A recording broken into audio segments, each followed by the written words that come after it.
Hello and welcome to the King Heroes Journey podcast. My name is Beth Martins. I am the host. And today I have the great pleasure of having Achille Currado again on for the second time to talk about his a part two of the story that he shared with us last time. I do actually want to get some of those details straight. So if you guys had any trouble with that often is the problem when it comes to really complex and big cons, and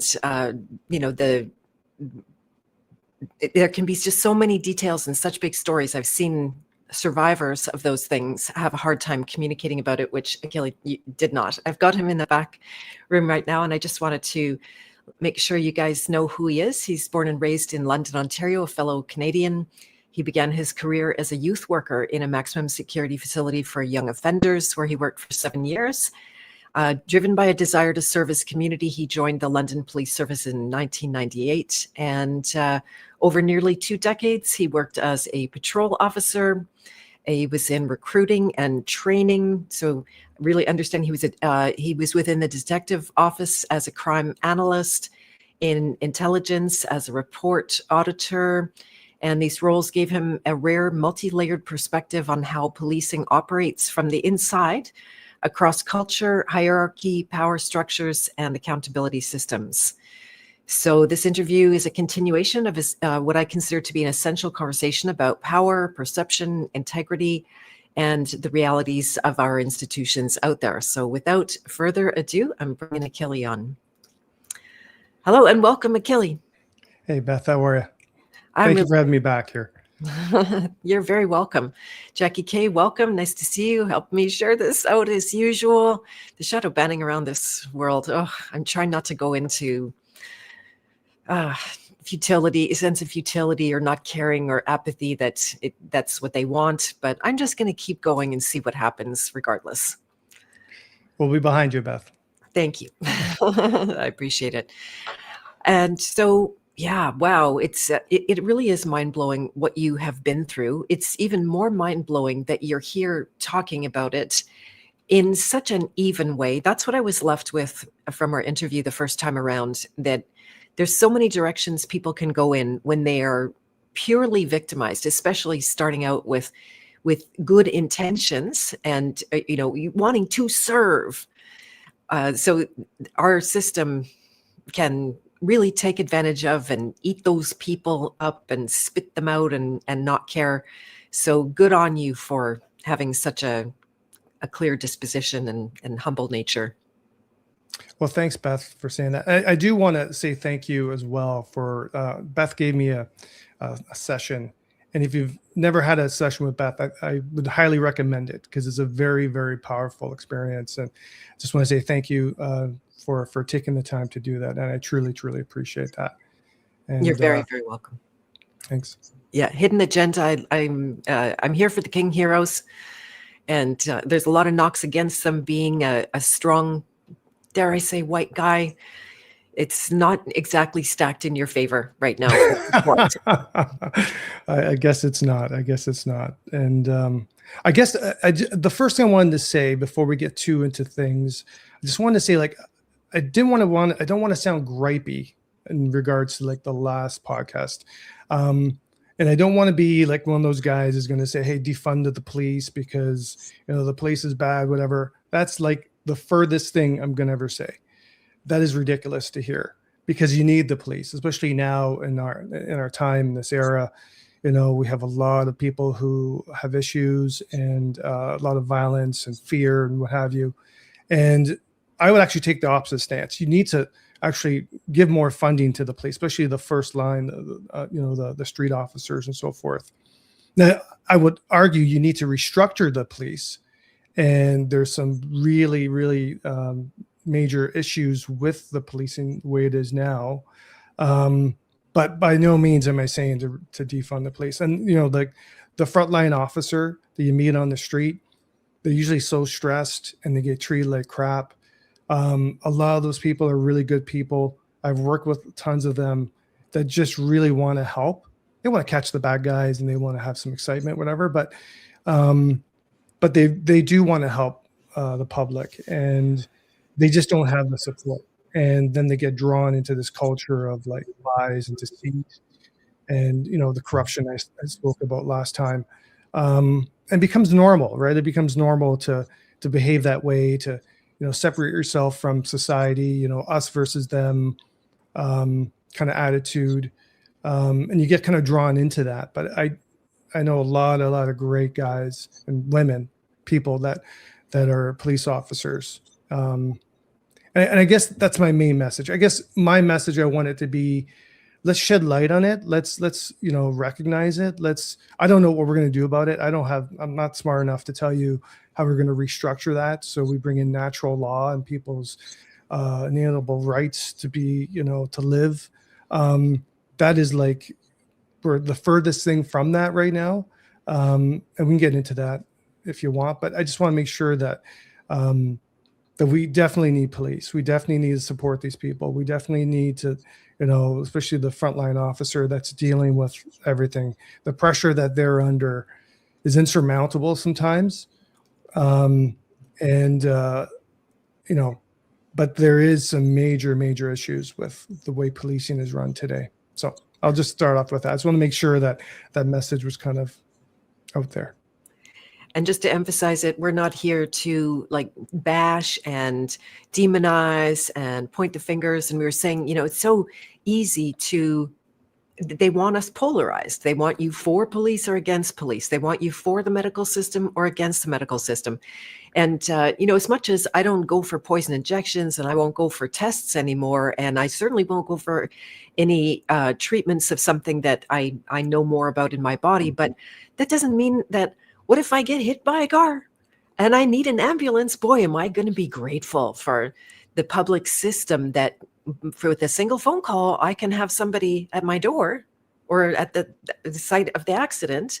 I'm not going to sabotage that by hating on them and trying to shut them down. So it's the same thing. You don't know when you're going to need some intervention. I've had to call the police here, I don't know, 3 or 4 times actually, just because I live in a bit of a high traffic area and we've got meth heads in the city. And, next thing you know, I'm face to face with somebody outside they like crash on my door and I have weapons and I'm going to kill you. And I'm like, and I'm on the phone with the police, so it's, that's how it goes. Just wanted to say hello quickly to Janet is in the chat. That's really nice. Thank you for that shout out. She's a graduate of mine in my certification training. Elisa is here in a current course. Miss Marlene is around. Nice to see you guys. So yeah, that's it's also very reminiscent of how there's a narrative that says, oh, you should get out of the public system and live only in the private where the public institutions have no control over you. And I saw this psyop as well, that first of all, there are people who've got themselves divested of things like driver's license and registration of vehicles and birth certificate and all of that kind of thing. And the one guy I know of absolutely regrets it. It is the worst. He considers it to be the worst mistake he ever made. Just thanks to a colleague of mine who's compassionate, who hired him. No one ever would hire him. How's he supposed to live? And without bank accounts and all of that kind of stuff. So do you have anything that you want to add to that on the public-private side? Or? Yeah, 100%. Like, that's another ridiculous, like polarized comment that people make. You got to get completely out of the system. Well, how are you going to live? Like, how are you going to trade? How are you going to, if something happens, like you get in a car accident and you need an ambulance, like, what are you going to do? Like, because the system's created this way, we have to be able to work within the system. And we have to kind of maybe, find a way to make the system better. Like I said, I'm not trying to say I'm trying to talk about some utopian society where it's kumbaya and everything. But I think it starts with recognition, and it starts with, identifying what's wrong. And then, we can move towards a system maybe like that, brings in more natural law, brings in the respect to people, that brings in the humanity that we're missing. And And they kind of like in society and in policing, they want to kind of remove that humanity out of the job, right? They want, people to give tickets arbitrarily because, they did something wrong. Here's a ticket. Here's a ticket because you're a tax collector for the state. And, when I was on the street, I did my best to kind of bring that humanity back. And the times I had the best success dealing with people was when I treat them with like a human. I treat them with compassion and empathy. And it's amazing what you can do when you come at situations like that. I can give examples if you want. I don't want to start telling stories if you don't want me to, but it's amazing that, I'll tell you one story that kind of sticks out. Please. There was a gentleman who had some psychological issues, and we were there like almost every week. And the few times before, my friend Jimmy Dean, who I worked with, a little shout out to Jimmy. He's a great guy. He's a lawyer now. And we were called there, but before we were called there, like the week before, they had to bring in the SWAT team. And at the time, the SWAT team wasn't like a full-time unit. They were kind of like whether they were working, if they weren't working, you had to call them out. This guy was barricaded, like, he was suicidal. He barricaded himself. He had weapons and so forth. But they took him to the hospital. He gets released like a week or two later, and Jimmy and I are called to go see him because he's again acting out. He's suicidal, same situation as before. And long story short, we just went in there, and the true team, like the SWAT team, wasn't available. It was going to be like a couple hours before we can get these guys out. So we're kind of like had to deal with it. And we just treated this guy with humanity, and we just treated this guy like with compassion. And the issue with him was, and I'm not saying to do this, every officer has to do this, but the issue with him was he had HIV and nobody would go near him. Mm-hmm. And we want him to get help. We wanted to take him to the hospital. So, we just talked to him, politely, and we listened to him, and he just wanted a hug. We gave him a hug. He came with us, and, the problem was solved. Now, that's not going to work every time. But what I'm trying to say is that, the system kind of wants officers to kind of remove that from, because the culture wants that removed. The way they want tickets to be given out, that's removed. So for me, that never sat right with me. And, I could tell you more stories like that, but, I'd just be kind of bragging. I don't want to go down that road, but I think, but again, there's a lot of officers, Jimmy being one of them. Luckily, I was with him when we went there, and that, want, to treat people with respect. And it just comes down to that. So I don't know if that makes sense or if that was. Oh, yeah. No, that's brilliant. And it's such a good point because it's another parallel with the medical system. I know because I've got several medical professionals in my family. And part of the training is to remove your humanity, to not feel. And they would say like, oh, don't treat your family because you have feelings. So you don't want to have those feelings. Now, feelings are problematic. And this is a highly nuanced subject that I'm deep into every day in my work. But when you're talking about not having compassion, then you're taking out the most transformational ingredient. What you just said, you were going to call in a SWAT team for the intensity of the guy barricading with weapons and suicidalness and all that. And here you completely de-escalated and got a hug. Well, that's all he wanted. He was just starved for any kind of attention. And then I guess, a lot of people that, they're lonely, and negative attention is just as good as positive attention. Like I saw this a lot when I worked with the kids at the detention center. They just need attention, and so they'll take it any which way they can. And for him, he was like, it was the same thing. He needed, someone to pay attention to him. Like he was lost. And, I think he's passed away now, but, and I guess like you get so much more with when you treat people like that. And, I've seen it happen, and sometimes it's not going to work, but, the times it does make a big difference, because we're here to serve the community. And as a police officer, you're there to serve the people, not to serve yourself. I think I got into this last time about, how you move up the ranks and you give out tickets, and then, you charge people, and you get into this mindset, well, you don't care anymore.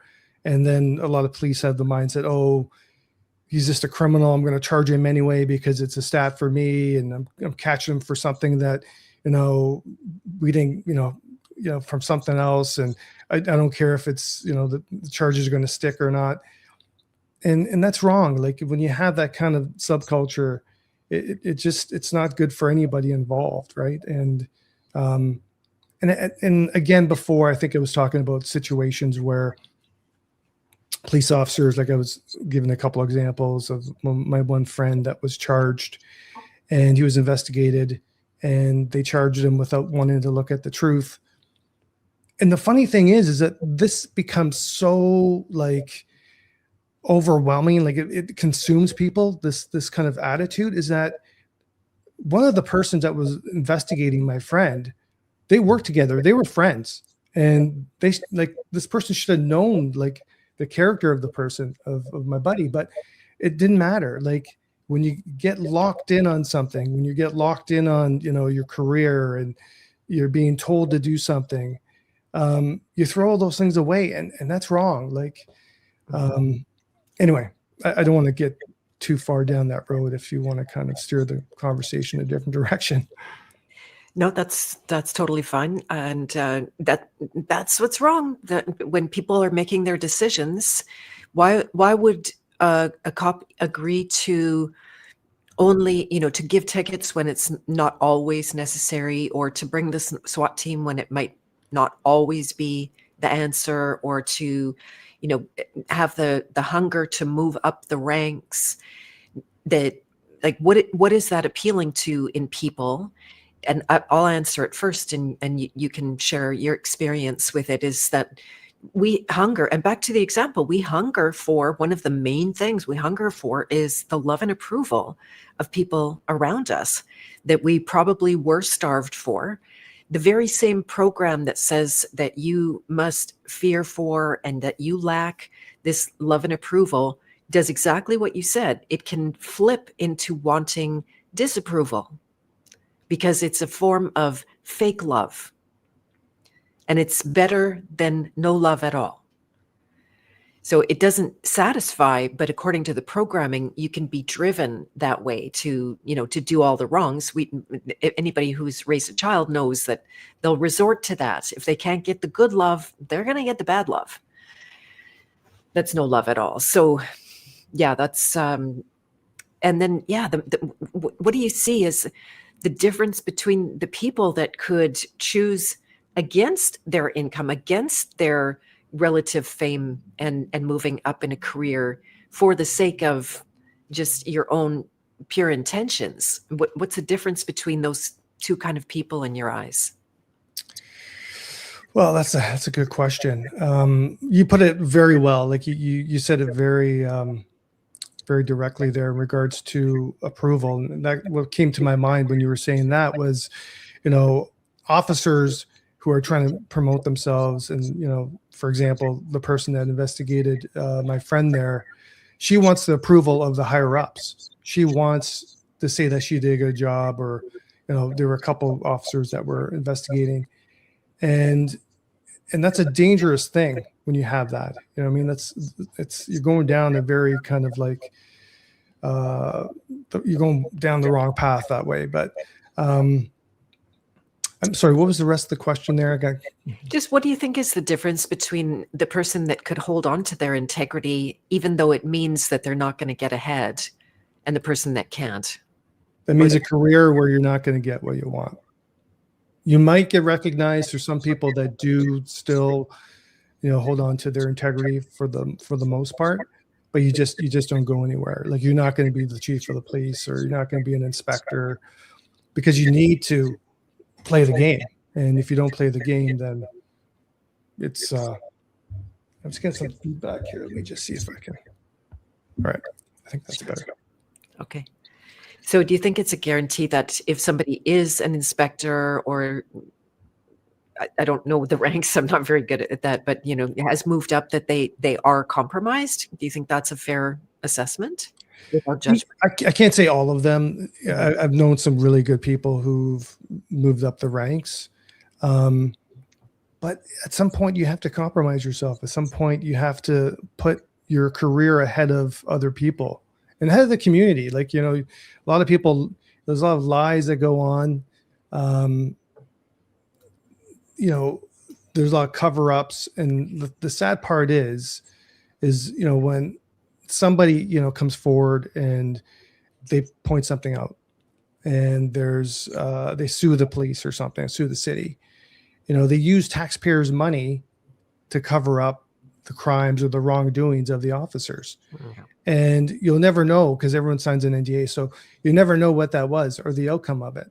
So you may see in the paper that, the police are being sued for this, but you'll never know what happens because they always make a deal. Like, even my one friend, Omar, that I mentioned last time, he was suing the police because he was racially profiled by a fellow officer. And again, he sued the police, but they made a deal. He had to sign an NDA. He wouldn't even tell me, how that, what the compromise was or what the deal was, because he couldn't. And that's the problem again, is like, there's no holding these people accountable, and how you do that, I don't know, but it's a serious problem, I would say, for sure. Yeah, they back people into corners. And one of the things that it brings to mind is I had a client who was victim of really severe satanic abuse and satanic ritual abuse, the SRA, which I imagine you're familiar with. And it, how do I say this without I'm not revealing any identity here, but they were it wasn't enough to be just victimized by the process. They needed you to be the perpetrator, right? So you couldn't just be the receiver of abuse, because you would remain a victim of that. And then so they would recruit them to find wayward children, to even end their lives. They were turned into murderers. And so then your ability to claim your victimhood is gone, right? You're now the guilty perpetrator. Do you feel like that's part of what is going on there? Not to that extent. That's a very serious, but it Scary. is, yeah, but that would be a good way to put it, actually, because, in order to be in the club within the club, you know what I mean, then you need to play by their rules. You need to, put your career ahead of the safety of the community. And I'll give you an example. There was, like, this is a small example, but when I was a crime analyst, we worked on this case of the serial sexual predator, and he had gone in. He was breaking into houses near the university, young women, and he was stealing, underwear and so forth. And we identified possibly who this person was, and this person was a serial rapist. Like, he was a serious person. Like, he was escalating his behavior. So I sat in on one of these meetings, and I'm there with the inspector and some of the other analysts and the detectives. And there was a case in Toronto where Toronto was sued because they knew of the existence of a similar case of a serial sexual predator, and they didn't inform the public. And they kind of just let this person run loose, and then end up sexual assaulting a number of women. But this one woman sued, and she was successful in the case. And I said, I kind of brought that case up, and I said, look, we have an issue here.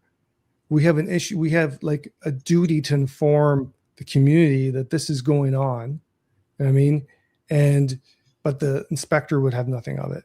And even with another detective, kind of piped up and said, yeah, Achille's got a good point. Like, we should do something with regards to a media release in that sense. But luckily, nothing happened. Luckily, we had a project, and he was arrested. but you're putting people's lives at risk, and they don't care because it's their career and they don't have to answer. And this is the same inspector that would falsify, tell officers to falsify clearings on cases and so forth, and which still happens, I'm sure now, just to make himself look at, just to, kind of move up the ranks. And, there was other, I think I mentioned it before, that, some of the corruption, that I really didn't sit well with me was like, he was one person that was kind of like, I was told that, used to falsify evidence because he worked a major crime to ensure a conviction. I don't know if that's true or not. But then when I talked about my friend's case, and the one person was for major crime, and she was falsifying evidence to ensure a conviction against my buddy, it kind of only supports the rumor. I can't say for a fact that that's the case. I don't know for sure, but we could go, like, there's another example of an officer who worked in the child porn unit. Like, he was, and he ended up being investigated for the same thing, but they covered that whole story up.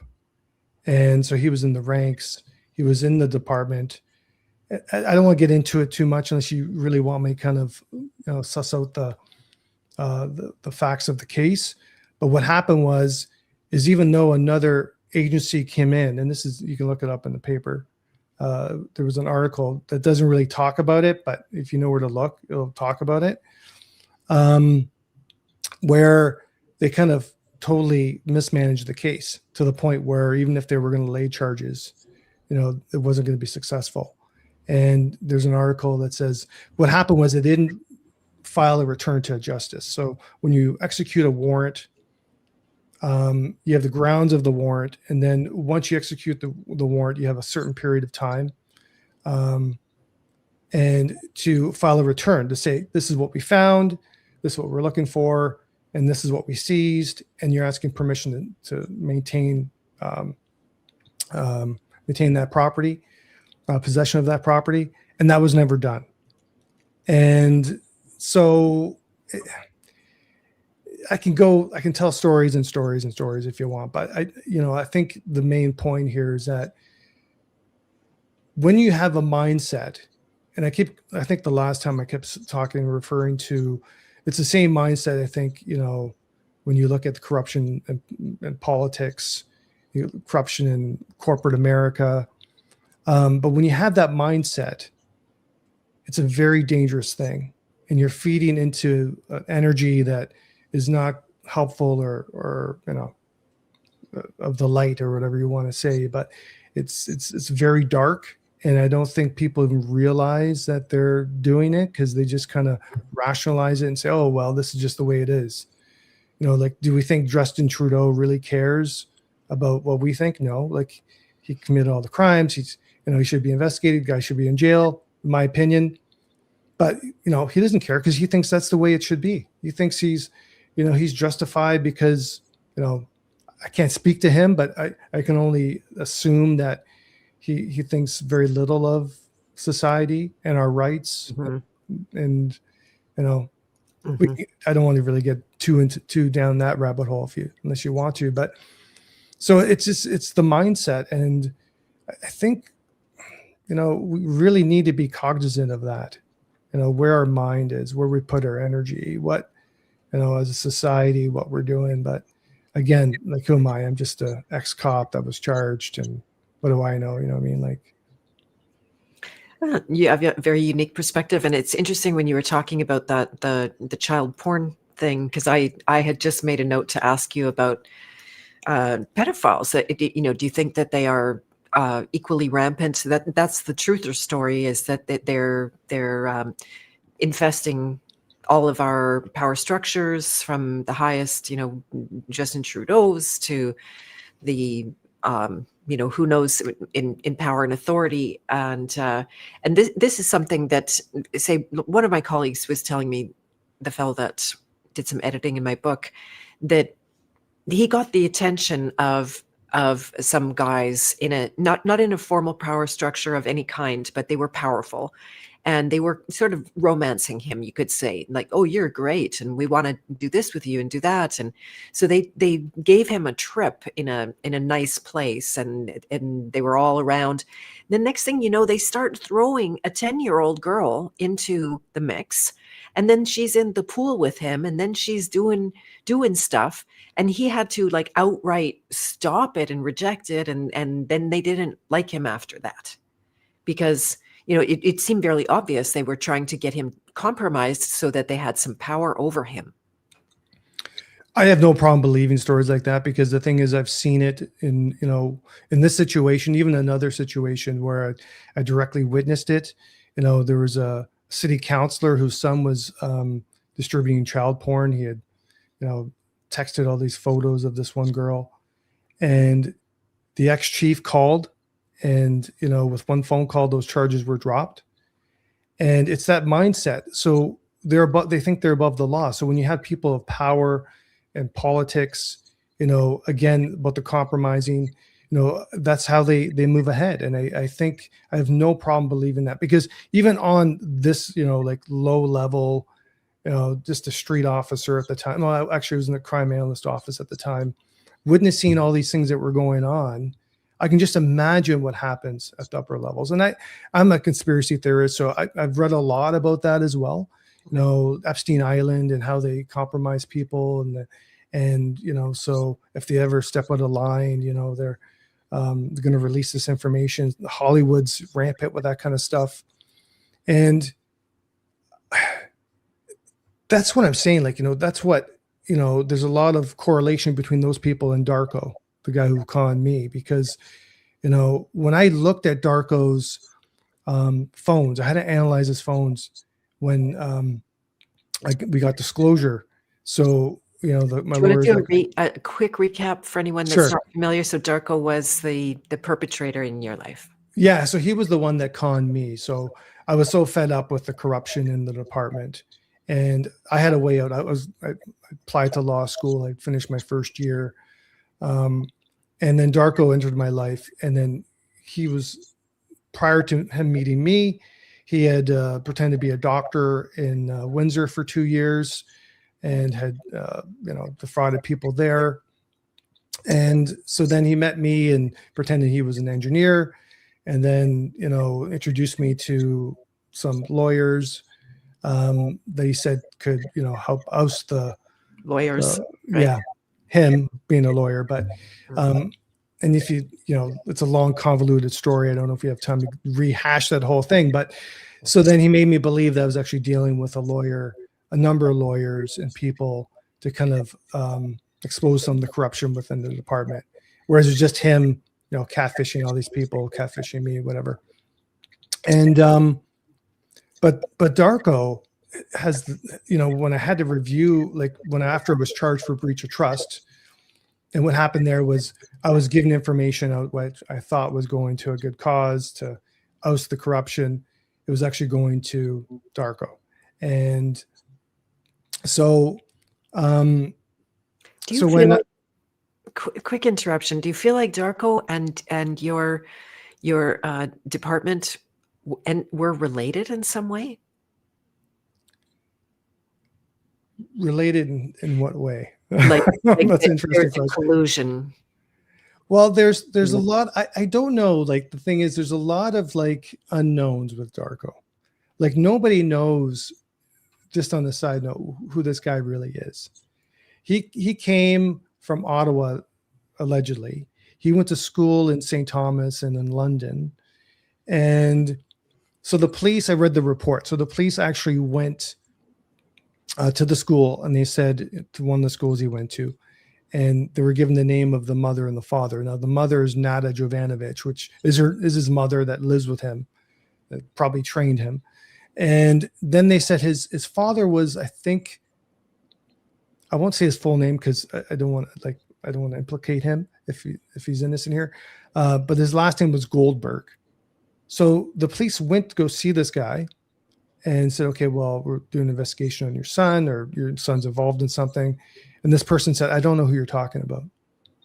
Like, I have no clue who you're talking about. And they didn't really pursue it because the case at the time wasn't about Darko, it was about me. But like, it just kind of shows that there's a lot of unknowns about him. And even when he was in high school, registering for high school, the mother was, I don't know whether creating lies or somehow trying to cover up who they really were. I don't know. Like, but in my case, to kind of get back to your question, I had made a complaint. Like when I found out I was defrauded, I went to my OPP friend who I call Tubbs. And I said, look, I was defrauded. This is what happened. I gave this information out. Like, we need to do something about this. So they had all the evidence to charge Darko. And in my case, even the judge who ruled against me said, yeah, like this man's a con man extraordinaire. He had defrauded Mr. Currado of, I think number he came up with was $444,444. I don't know how he came up with that. I think it was a little bit more, but maybe there's something cryptic in that. I have no clue. But they never charged him. And like in Canada, you have to understand, like in Canada, the police lay the charge.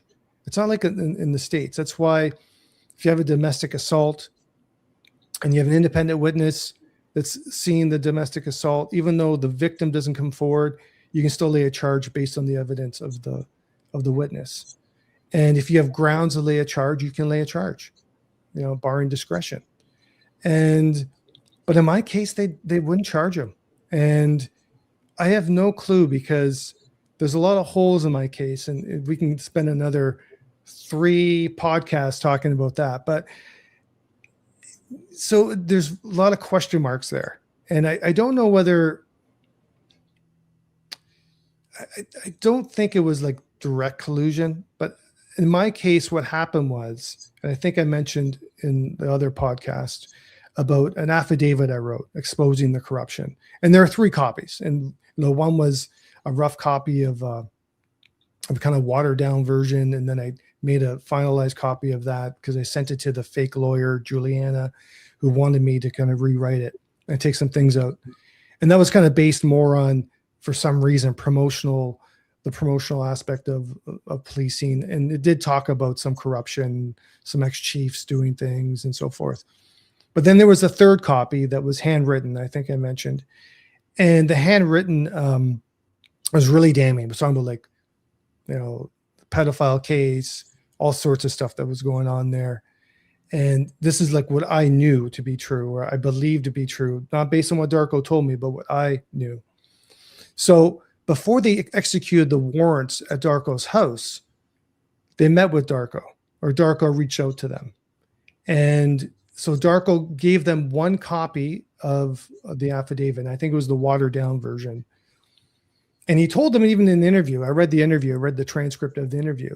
And he even said, he goes, look, there's 3 copies of this affidavit. And they call it a manifesto. They called it a manifesto in the case, and he referred to it as a manifesto. But so there's 3 copies. And he says, I'm afraid to give you one of the copies because I'm afraid my car is going to blow up. You're going to blow up my car. You're going to kill me. And so 2 days later, I think it was, a short time later, they execute a warrant at Darko's house. Not the OPP that's supposed to be investigating this. They're supposed to be the lead investigators because there's a conflict of interest if London's involved. London police did it. And even though they allegedly gave control of the case to the OPP, London was still the lead investigators. They did all they executed the warrant at Darko's house. They seized all the evidence at his house. They didn't follow policy and properly logged the property into property control. They locked it in the lead investigator's office for 2 days. And anybody had access to it. And, I think I mentioned in the other podcast as well that there's some discrepancies as, they found some paperwork with my name on an envelope with my name on it. And, it said like there's an affidavit in there or whatever. The officer who made the notes didn't say what was in there. He just said a large number of papers with my name. And he kind of read the first page. Well, in disclosure, they didn't even want to give us the affidavit. And B, who knows what happened to those other 2 copies? Like, there's only 1 copy that was there. Maybe it was 2 copies, but the handwritten copy wasn't there for sure. So there was definitely, in my case, a reason to control the narrative. And they do this with all the cases. They do this with, like, even my friend Omar, when he was being charged, they control the narrative in order to kind of, get the opinion that they want. And it's sad. Like, I can get into that as well. Like, I can go down that rabbit hole as far as you want to go, but there's definitely, like, in my case, when you look at it, there is some issues there. And the whole issue of when I was appealing the case, it came down to, like, hey, there's this conflict of interest. But the problem is that my first lawyer, and that's an interesting story in of itself, did such a horrible job during the trial. He didn't object to anything. And when you don't object to anything, there's nothing to appeal, right? Because he's just agreeing with everything the Crown was doing. And I got 2 phone calls. I'll say this. 2 phone calls that stand out during the trial and shortly thereafter. One was from a friend of mine, and they called me up, a very close friend of mine. And they said that a close friend of theirs who's works in the courthouse, who's not the janitor, someone of some significance at the courthouse, said, you got to tell Achille that the cards are stacked against him. Like, the Crown that they picked is someone that isn't really very moral. Their words, not mine. You know what I mean? I don't know this guy. But the way he presented himself and the things that he did, obviously he wasn't interested in the truth. And the judge that they picked, who's supposed to be an out-of-town judge, and it was out-of-town Crown as well, that he always sides with the police. So he's kind of like going uphill here. And this person also said, look, and you got to tell Achille that his lawyer is not doing anything. His lawyer is actually, there's so much more his lawyer could be doing. Because this person had come in, I think, had kind of watched a bit of the case as it unfolded. But by then it was too late. I did change lawyers after. But by that time, you're kind of, you're not going to fight the system. And the second phone call I got was that my first lawyer, his name was Gary Cluley, that somehow they put pressure on him to throw the case. I don't know how they did that, and this person didn't get into it. But I can tell you, with no word of a lie, when he was reviewing disclosure and when he, was telling me what was going to happen, none of those things happened. He said, oh, I'm going to put Tubbs up on the stand. I'm going to make him look like a fool. I'm going to put Darko and his mother up on the stand. Juliana, the lawyer, the real lawyer, I'm going to put her up on the stand because she needs to answer about what her role was in all of this, because obviously at one point you did speak to her, but none of that happened. There was a point in my case, and it was when we got Darko's phones. There was that point in the case where it seemed like he just turned. He was supposed to prep me. He said, look, you're going to have to move into my house for a week, because he had his office in his house in Toronto, and I'm going to prep you all week long.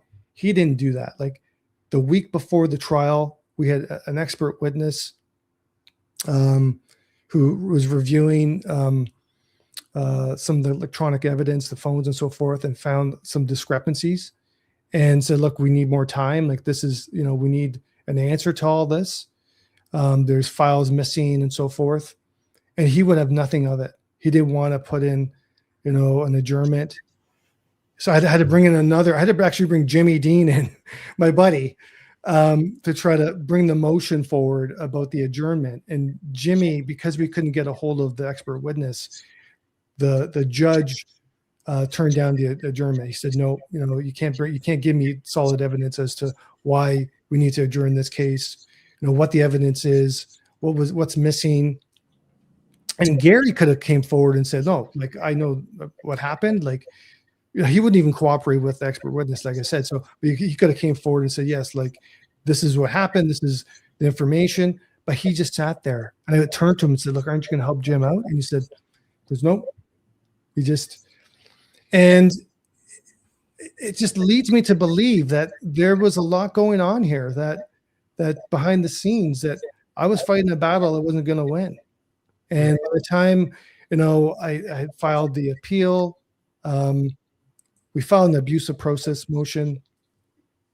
That went nowhere because that's another story. But by the time we filed the appeal, I hired a lawyer named Mark Halfyard, and I got a lot of respect for Mark.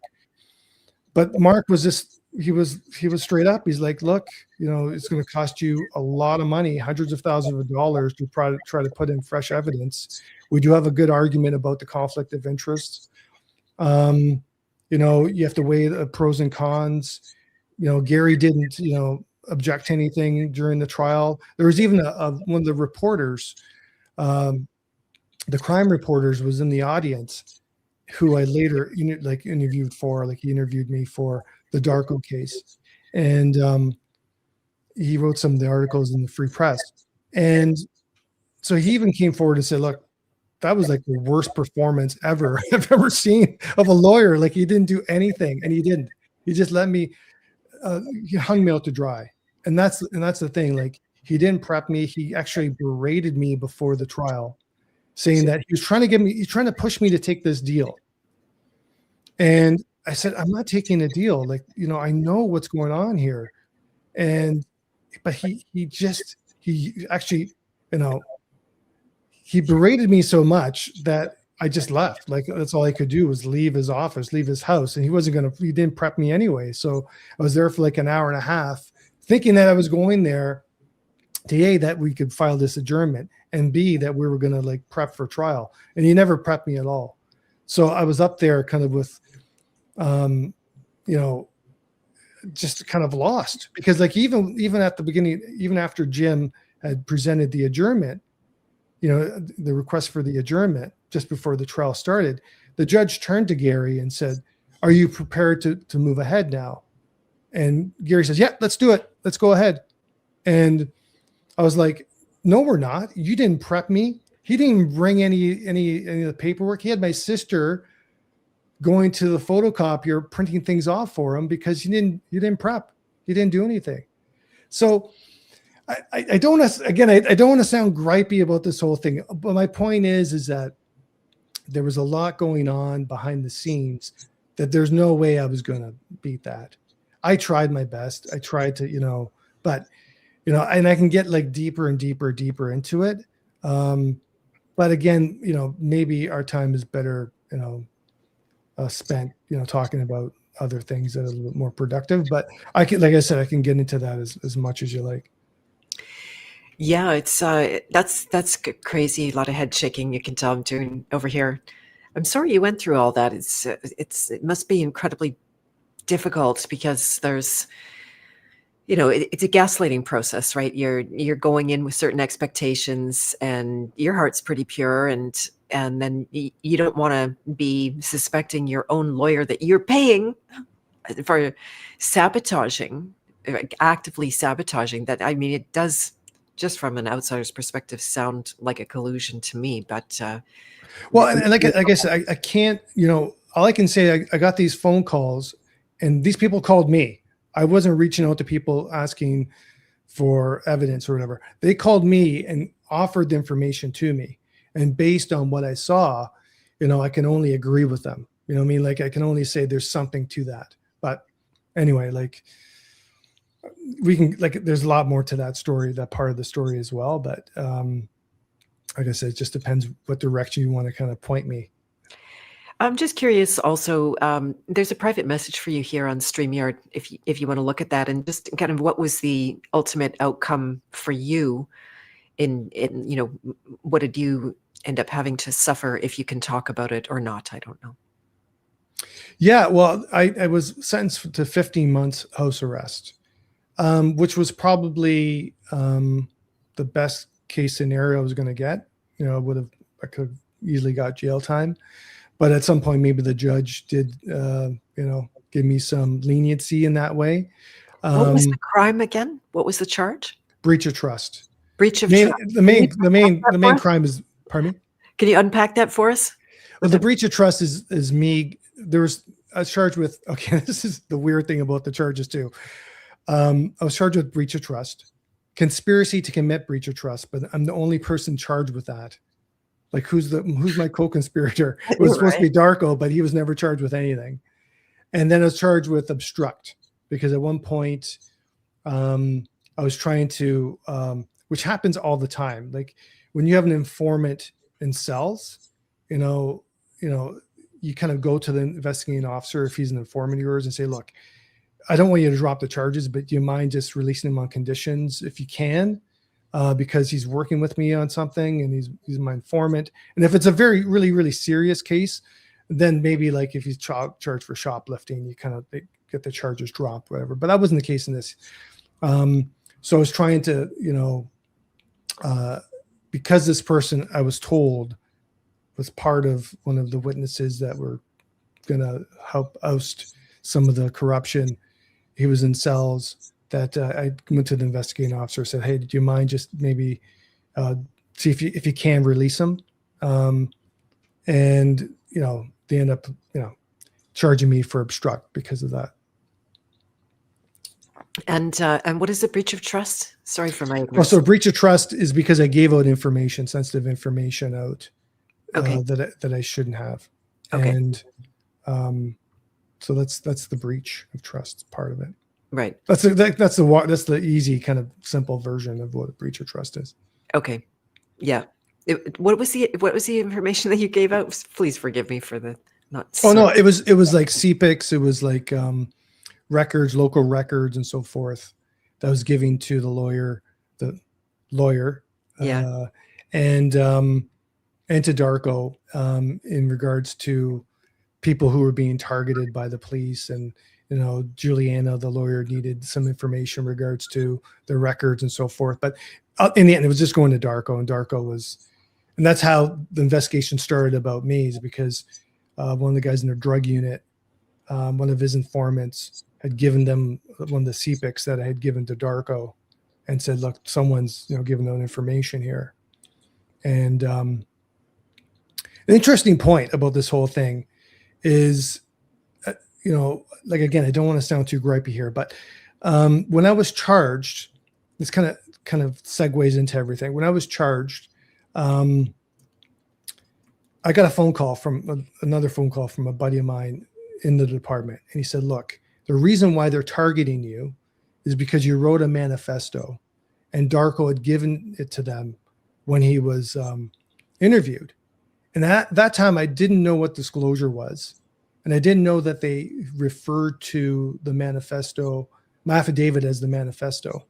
So I was like, I don't know what you're talking about. Like, this is crazy. Manifesto. I didn't write a manifesto. I'm not Hitler. You know what I mean? Like, so then after I got off the phone with this person, I'm like, oh, maybe it's the affidavits. Maybe that's what they're talking about. So I wrote an email to my lawyer saying, Gary at the time, saying, this is what I just heard. This is why they're coming after me. That's what I'm being told. And then later when we got the disclosure, it was, it was true. Darko went in, gave him the affidavit that he called the manifesto. And so what my buddy was telling me was true. Now, was that the reason why they came after me?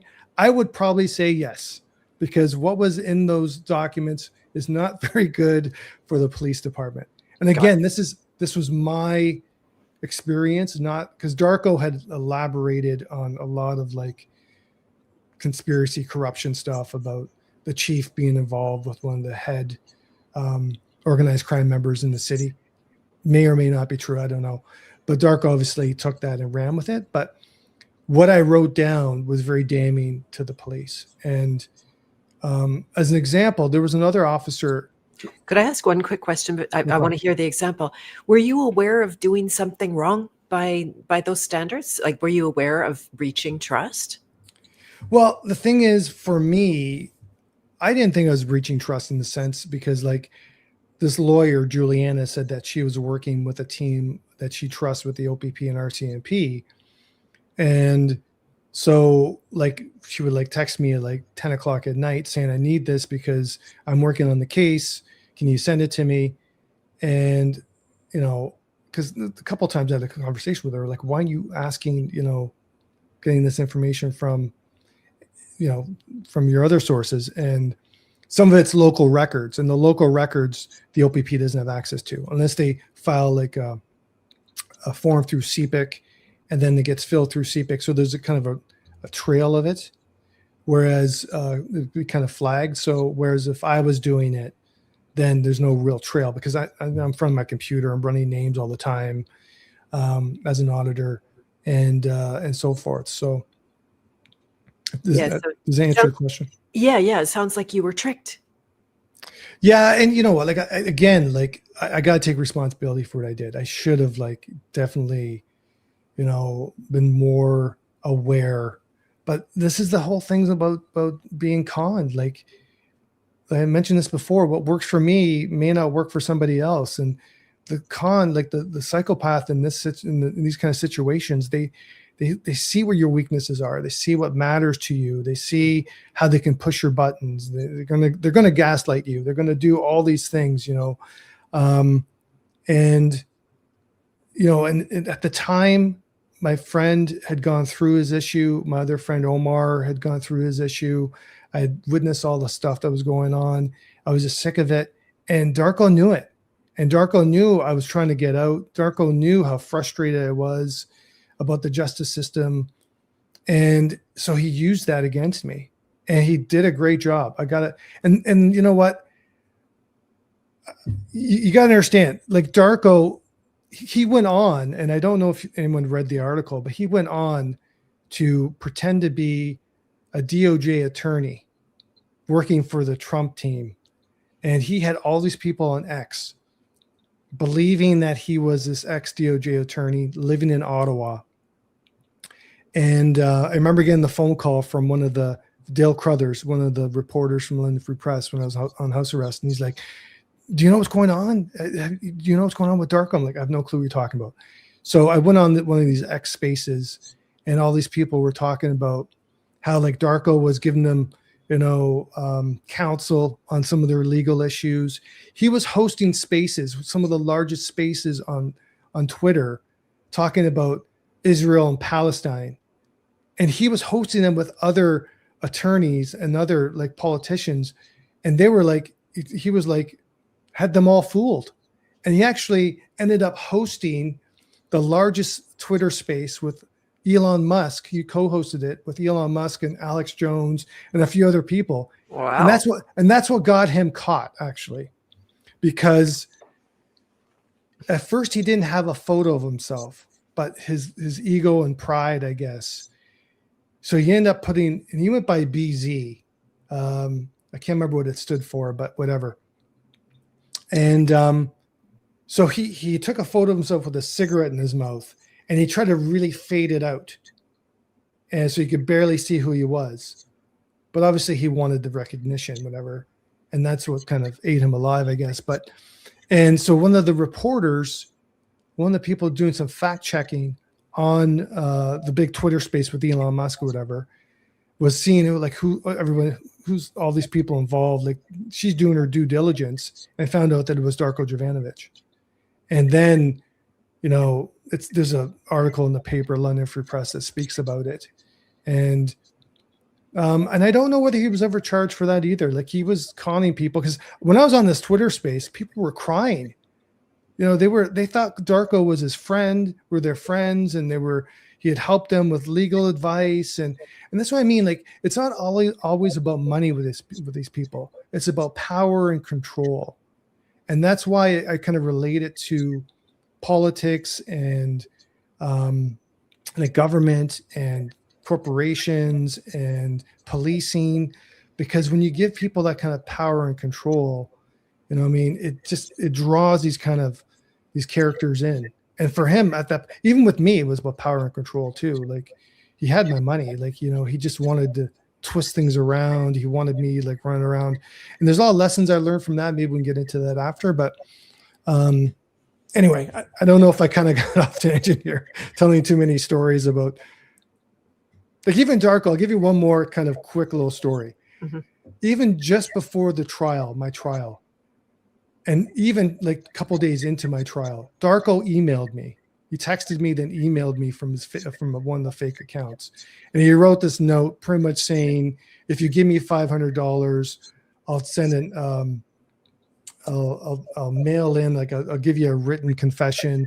If you give me 1,500, like he's trying to extort money from me, right?" And it was clearly him. So Gary, my lawyer, sent it to the police saying, look, we didn't respond. Achille didn't respond to this guy, but this is what he's doing. They didn't care. Even like 2 days into the trial, he did the same thing. He wrote a poem saying, like, you know, I don't even know what it said anymore, but trying to get me to send him more money. And again, we sent it to the police, and they could care less. They didn't care about charging him at all. And I think that's what I was getting at, was that when I had to go through his phones and see the darkness and that, you know, like you peer into like a person's mind when you go through their cell phone. Like you can go through my cell phone right now. All you're going to see is photos of my great nieces and my family and some goofy photos of my friends and stuff. But like with him, you see these photos and the thing, like he's on all these websites and photos of like children. He had no family. And one really stood out to me. Like he's got a photo of this like 5-year-old girl. And then he had a photo right next to it with a pizza delivery card underneath it. Oh, shoot. And then like other photos that, you know, now they weren't like child porn per se. There was a couple that were like, you know, borderline with, but the thing is that he had like a cloud server where he stored a lot of his information because he had a computer, and the police didn't care about, you know, getting the information, writing the warrant to get that server or whatever. Now I can't say, you know, what he was involved in. Like he was on Grindr, he was hiring prostitutes, he was like all sorts of twisted, crazy stuff. I think I mentioned the last time that he was actually conning other people that they didn't care about either. You know, like he was conning this one old man that was blind, I guess. And, you know, there was evidence there. He had his like health card information. He had like, listen to audio recordings where he's pretending to be a doctor, telling this guy, I think his name was, I don't want to say his name, but this elderly person saying, hey, you know what, if you pay me this money, we can get your surgery done a lot quicker. We'll go down. But they didn't care. They just, you know, all they were focused on was me. And like I said, what I was going to say before is that at the same time I got charged for breach of trust, another officer was being charged for breach of trust. And this officer allegedly at the time had connections with organized crime and was giving information to drug dealers and was allegedly dealing drugs. And they made a deal with him. They said, look, you know, we'll pull the charges if you resign, and you know, everyone goes their separate ways. But with me, they would not even entertain that, even though I was, you know, the larger victim in regards to what had transpired. And side note, this other officer who, you know, was charged, and then they dropped the charges. A couple of years later, he was like involved in a drug raid where he was arrested and charged for dealing drugs. So it wasn't like they you know, stopped that guy from dealing, you know, from doing his criminal activity. But anyway, again, like you got to kind of reel me in, because there's a lot of stories, there's a lot of like things I can get, rabbit holes I can go down, and I don't want to, if it's not interesting to people, then I don't want to share it if it's not what people want to hear. Yeah, I mean, it's very interesting, very, very compelling. It's a world that the vast majority of people don't have any perspective on. We can only guess. And so, yeah, I mean, yeah, you're getting a thumbs up here, or maybe that was because I was going to ask your question. Emma's just asking, the piano player article in the London Free Press, is that the one that you're referring to? Yeah, that's one of the articles. And he even conned like the reporters, like, and they eventually, sussed it out, but he was even trying to con them, and he could play piano. Like he said when he worked as a Mossad agent, like one of the things was that he was go undercover and to all these like concerts and competitions as a way of getting into different countries, but he could play piano. Like he was very skilled, and like You can't fake that. you can't fake that. So, and the funny thing about Darko is like he had like a photographic memory, and he was very intelligent. If he just applied that, if he wasn't a psychopath and applied that to any like career, he would have been an amazing. He could have been a doctor. He could have been a lawyer. Like even Gary, when he was going through all the text messages between myself and Juliana, the fake lawyer, he was like, "Yeah, this guy's like, he's mentioning things that he's actually pretty good as a lawyer." And I'm like, "Well, it had me fooled, right?" But anyway, I might have said this before, but the psychopaths are often geniuses, and I think that's part of the damage that they took to get there. And they end up really dangerous because of it. That intelligence is a big sign to most people that you're a good person. You can't be that smart and corrupt.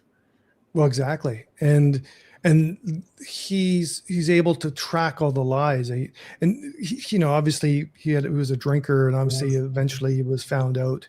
He always makes a mistake, maybe gets complacent, but he was able to like have a photographic memory where he would like, and that's how he gaslighted me a lot and gaslighted people, is because he's like repeating word for word what was said in the conversation. You're like, yeah, that was word for word, but then he changes it and then says, no, you said this, and then you don't want to argue with him. And in my case, he also, like Juliana and him, were saying that he had some psychological issues, some PTSD problems. So I couldn't argue with him, because if I did, then it would set off this like huge, PTSD depression, or like he'd go crazy and get angry and then start threatening me and threatening my family. And then, it was endless. So like for me, I was caught in this, I was like in this freeze state. Like, what do I do? Like, I can't talk to them. I can't, say anything. I can't do anything. And that was part of the con, eventually I think he knew he was going to get caught. And so because he knew what was going on. So that's why he got the affidavits. He had the photos of the documents that I had sent Juliana. And just as, obviously as his bargaining chip when he got, his, what do you call it? Word escapes me, but anyway. Insurance policy. That's what I'm trying to say. Okay. Insurance policy. Right. And what was his ultimate fate? Like, where is he now? Do you know, or is he still out there under a new identity, or? I don't know. Mm-hmm. Nobody really knows. No I think one knows. last time. So he's free though. From what I know, he's free. Yeah. Like, and he got summoned.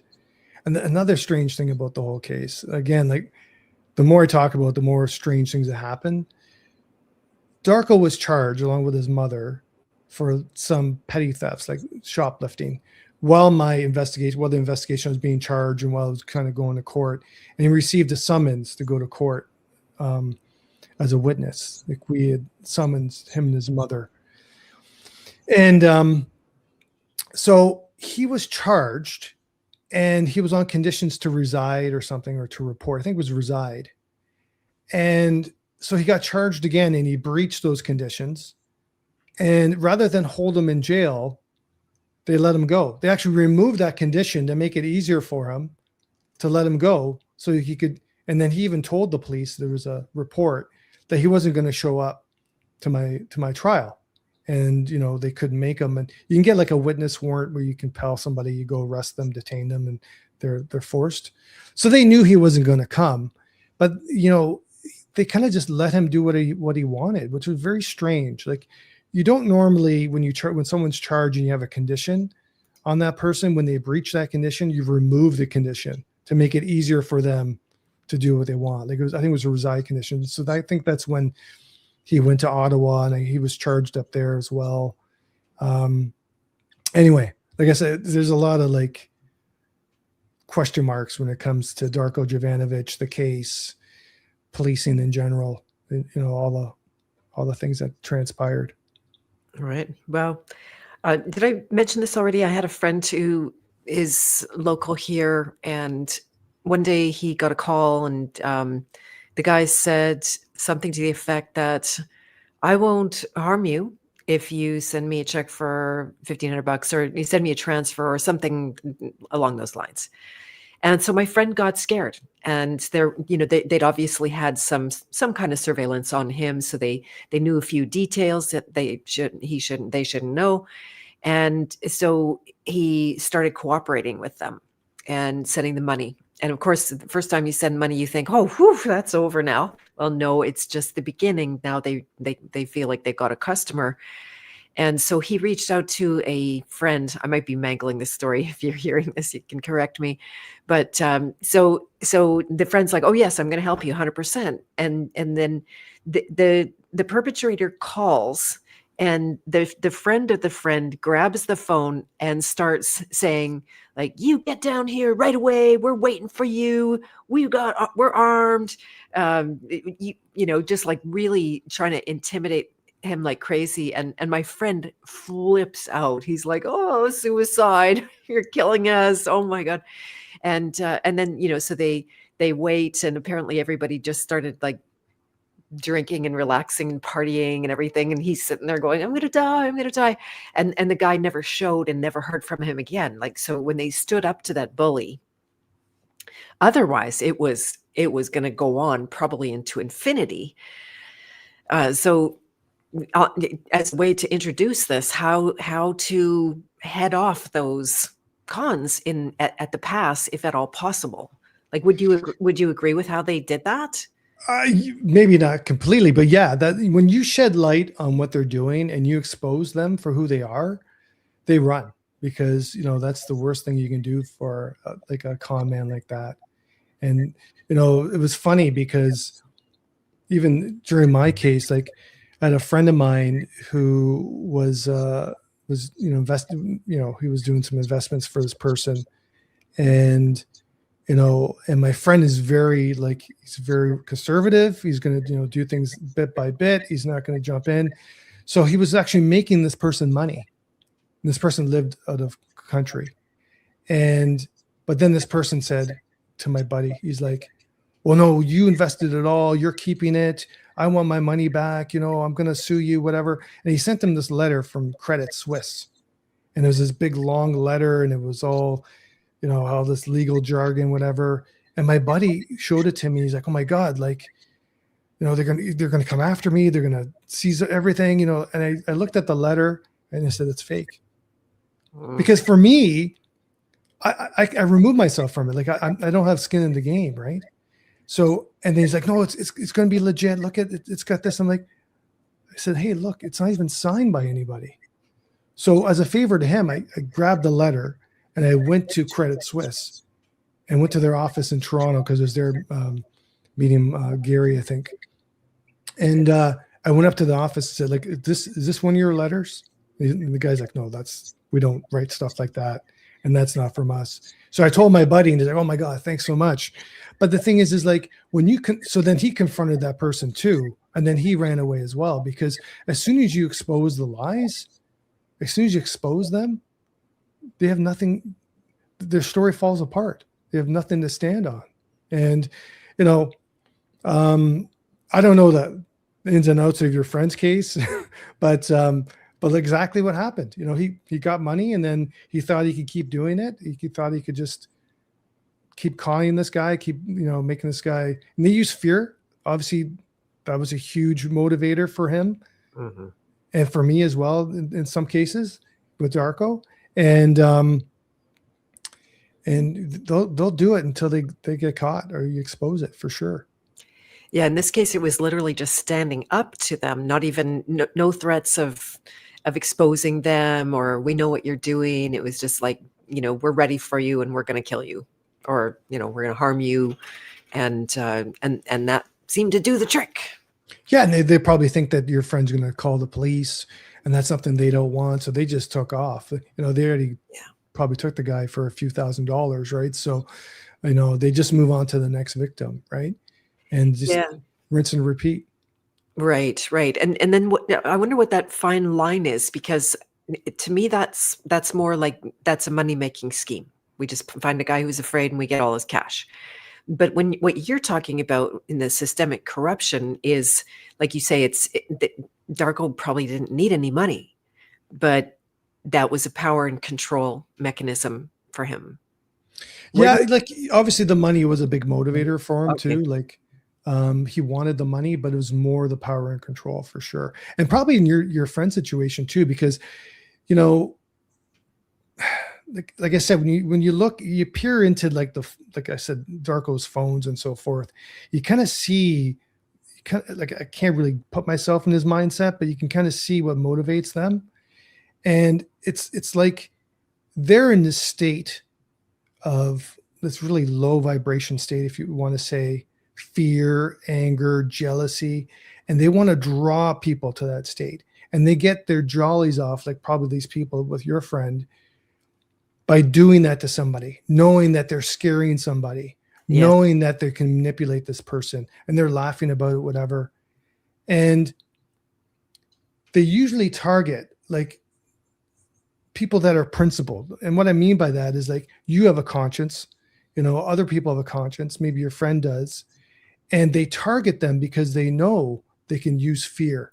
Because if it's another psychopath and he's like, I don't care, come down here, you know what I mean? Like whatever, like it wouldn't work. But because, people have a conscience, or because, people have morals, it can make them more susceptible to cons and so forth. Just like the con where, someone's calling grandpa and pretending to be the grandson or the granddaughter, saying, I'm stuck, you got to send me $5,000. Well, if grandpa didn't care, he would just say, sort it out yourself, I don't care.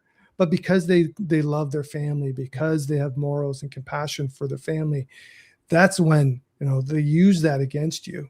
And that's part of the issue here too. Like you have to recognize those signs, I guess. And like I said, the last time when we spoke, when someone's trying to use fear, when someone's trying to, make you make a decision out of fear and necessity, and only you can do that, and they don't want you, and they're trying to isolate you and they're gaslighting you, which you find out probably after the fact, something's wrong. You know what I mean? Like something's very wrong with that scenario. Yeah. What are more ingredients? So isolating you, scaring you, what would be more of that con recipe? Well, they're going to mirror your kind of values and beliefs for sure. They're going to find what works for you in regards to your pressure points for sure, 100%. And same with Darko. And mirroring them, like literally faking, say, oh, we're the same. Yeah. Like in my case, exactly. In my case, like, I think I mentioned my family means the world to me, right? My friends mean the world to me. And I have close relationships with my family and friends. And so for Darko, his mother was actually the one, even Darko, her son passed away. Darko's brother passed away in Israel during the war fighting. And, you remind me of him. And you know what, like, you're just like him. You're kind, compassionate. So was he. Darko's troubled. He looks like you, looks as you as like a brother. Like all these things to draw you in. And for me, the situation was, okay, like I said, if it was Darko by himself, that's one thing. But when you got the mother and then you got all these people calling you, who's probably Darko and maybe a couple of his friends or somebody he hired, whatever, calling and saying these things, it's probably my ego too. Like the last thing I thought was someone would try to con a police officer, but he knew my pressure point. He knew that I was so fed up with the injustice at the department. I was so fed up with the corruption. I was fed up with all that stuff that was going on, so he he contrived this story. And he had other police officers, I guess I mentioned before, that he was friends with, and they thought he was a dentist. And I think I mentioned at one point, when he was charged in Windsor, one of his OPP buddies had given him his Stetson hat. I think they transitioned to the caps. So he gave it to Darko, and they found it in Darko's possession. So they thought he stole it, but then they talked to his buddy there. And anyway, and even when I analyzed the phone, Darko's phones, there was indication that he was getting information from other officers as well. But again, they weren't interested in any of them. They were just interested in me. So. Did Darko ever swear you to confidence and secrecy about your conversations? Because to me, that's another tell. Yeah. When people are like, "Oh, you can't tell anyone this." Yeah, 100%. And that was a whole thing about it, right? Because he knew I was a cop. At one point, I had top secret clearance with the RCMP. I think I mentioned this last time. And when I was a crime analyst, so there was things that I was dealing with the RCMP with, giving them information about that I couldn't tell my supervisor because he didn't have top secret clearance. So it was perfect for Darko because he knew, like, hey, this guy, if I tell him not to say anything, he's not going to say anything. Because the sensitivity and severity of the topic at hand, like the corruption, exposing the corruption and all the stuff, that the drug dealing and so forth that was allegedly going on, these are like high stakes. You know what I mean? So of course I'm not going to say anything. And of course, Juliana is going to tell me, like, when Darko has his fits and starts threatening me, whatever, of course she's going to tell me not to do anything. Of course she's going to say, hey, you got to treat him with kid gloves. So it's like a huge manipulation. And there are lots of times, like I said, where I sat back and said two things to myself. One thing I said, I don't care anymore. Like the stress and pressure what this is doing to me, like I can't handle it. And he knew that. And that's another thing. They want to keep you in that pressure, stressful, fearful state. Right. And because, and that's why Darko, he texted me constantly, called me constantly. And if it wasn't Darko, then it was Juliana. If it wasn't Juliana, then it was Brian Greenspan, her alleged uncle, or somebody else. And like, I worked night shift as an auditor at the time, and he would be up all night texting me. She would be allegedly, Juliana, be up all night texting me. And I'm like, and even, sorry, I gotta take care of something on my computer here because it says it wants to restart it and it can't right now. No worries. So like, he didn't sleep. And obviously he did drugs, obviously, and he was addicted to alcohol as well. And I think that's where he got sloppy, because he was really, I think he was hitting the drugs, the meth and so forth really hard. So wow. Yeah, really high functioning, to be like drunk and on meth and still doing a very sophisticated con. Yeah, and you know what? Like I think about this a lot. You know what I mean? Like, as much as I want to see him burn in hell, and I wish he gets hit by a car, blah, blah, blah. I gotta bring the humanity back into me as well. But Darko, living his life is his punishment. Like, the amount of stress and the amount of suffering that guy's in, I wouldn't want to wish that to anyone. You know what I mean? Because I saw it in him. You know what I mean? Like, and the amount of like control he has to have over people, him living his life is punishment. And I don't know if that makes sense or not, because I'm not trying to be compassionate or empathetic towards him, but he doesn't realize, because now that I take a step back and I'm looking at it, everything's a lie. And, the amount of pressure and stress he puts himself under to keep those lies going is just consuming himself. That's why he needs the drugs and he needs the alcohol and all those things, right? So exactly. Yeah, it's an amazing place to get to if you're wise enough not to hate, right? That's where there's a lot of capitalization on our capacity at the level of programs, unconscious, to go into one of the programs that instructs you to either love or hate. And they're two sides of the exact same coin. And as long as they can tie you up there, then you're in that very expensive process of running that program. And so that's the trick. They put the figure in front of us, and then we all hate them, and they loosh off it, or whatever, could be entities looshing off that as well.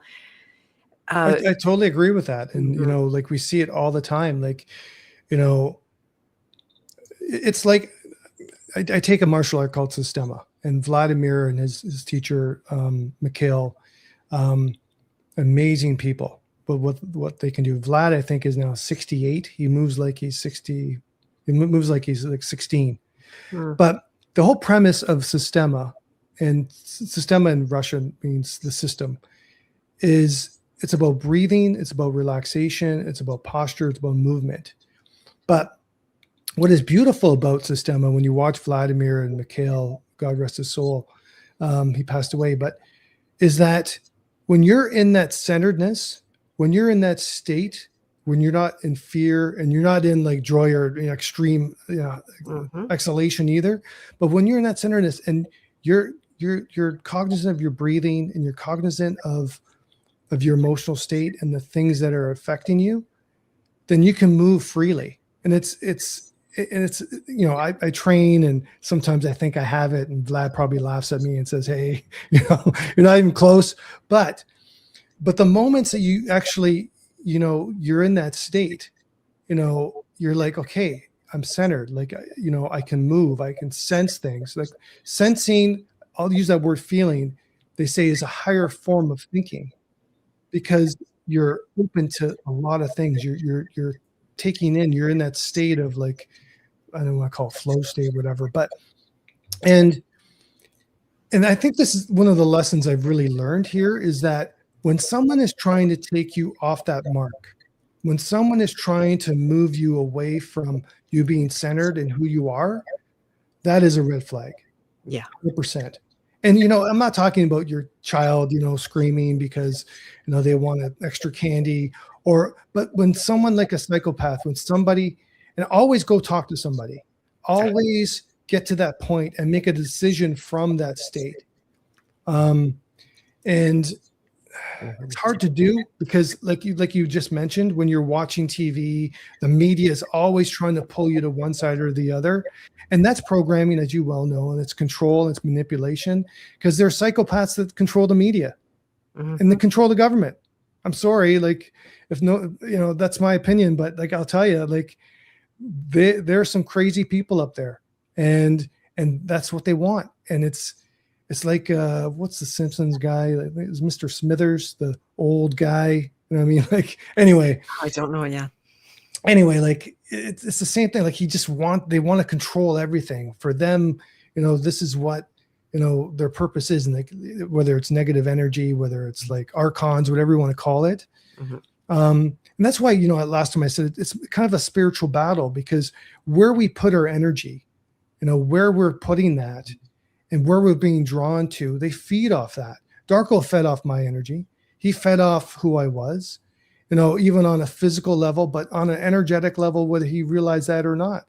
And same with, all these government corporations and all these people, CRA, whatever it is, corporations, media, Hollywood, especially Hollywood, they're feeding off your energy. They want to draw you into that. And once you're in the same state as they are, that's what they live on, I guess. But I don't know if that makes any sense. I know you and your audience will probably get that, but that's just an That's all that observation that I've made. Pardon me? That's all that counts, that we get. I'm not Everyone else can think I'm crazy, and if you do, it's okay. Oh, yeah, Like, Mr. Burns said, yeah, yeah. A couple of things. It's interesting because I interviewed Joel Schaefer recently. He talks about entities, and there are those that exactly want to loosh off of our, more maybe lower emotions, negative emotions, kind of thing. And then there are those that also want to loosh off our higher emotions. Oh, fancy that, and we might think of that as a better situation. And there's I won't try to gaslight anybody, because there are better things about being in a better emotion. But what you're talking about is so fascinating, because you can get to the place where it's you're not drunk on your emotions. You're sensing. You're taking in information. I'm teaching a course right now about this, and you're receiving code.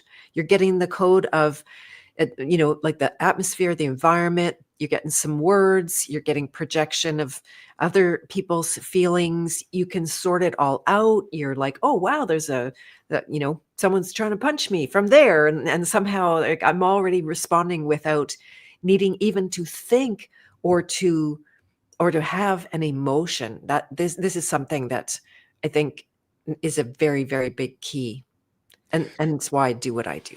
I 100%. And, going to segue into the work that you do, because the deprogramming work is huge, right? Because you're getting people back to that center, and talking about Vlad, when you're in that state and you're there. And what was going to say there, I can't remember now, but give me a second here.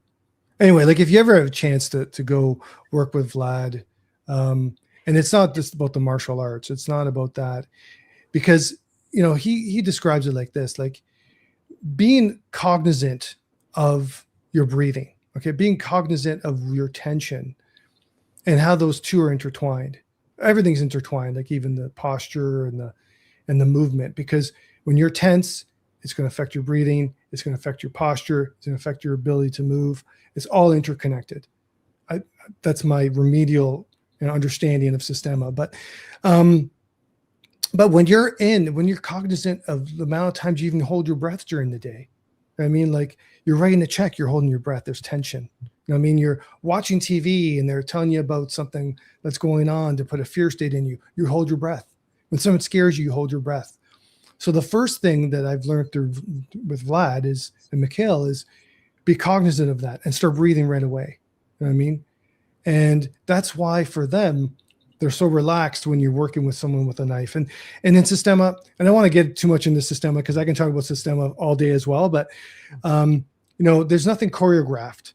So if you watch some videos of Vladimir Vasiliev Systema on YouTube, nothing's choreographed because it doesn't need to be. Because you're coming at him with a knife, or it's a fake knife, or you're trying to use a stick against him, or you're in that state.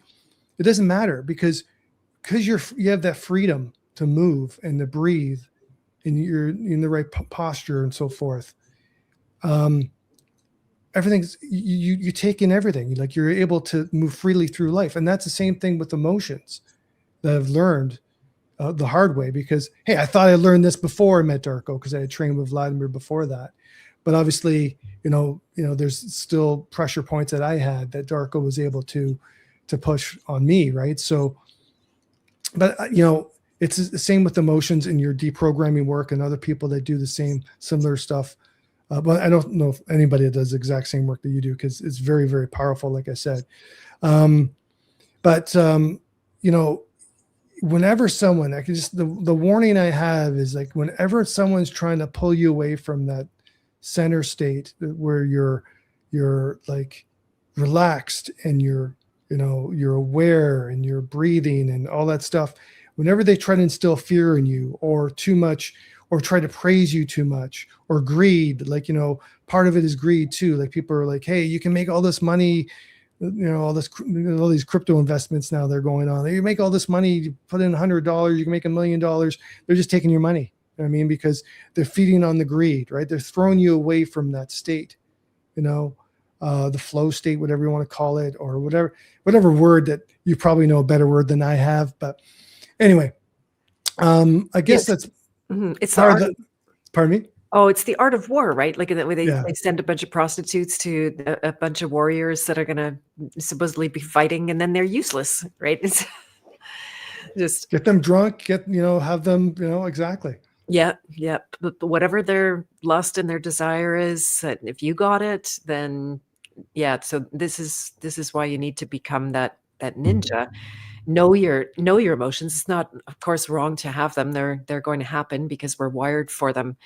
But if you can see that that actually does not define you in identity, And I was going to say, I was just teaching this yesterday, went really deep into the spiral nature of emotions in my new class.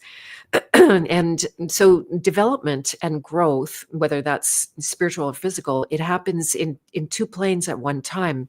One is the spiral, that the emotions are mapped on, archetypes are mapped on their movement. And then there's the linear movement, which the spiral is the reason that the linear doesn't collapse on itself. And then, you said that, oh, I had studied, I can't remember what your system is named, but I thought I learned this before. That's exactly how we learn. You did learn before, and now you learn deeper.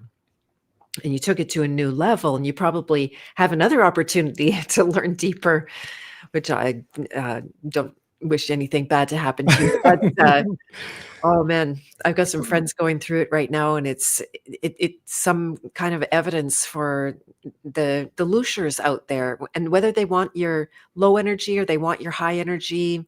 What if we got off that map altogether and we gained the mastery of not being pushed and pulled by everything that came our way? It was that's my fantasy personally. It's mine as well, like, and that's the state I think, as a society, we want to strive to, right?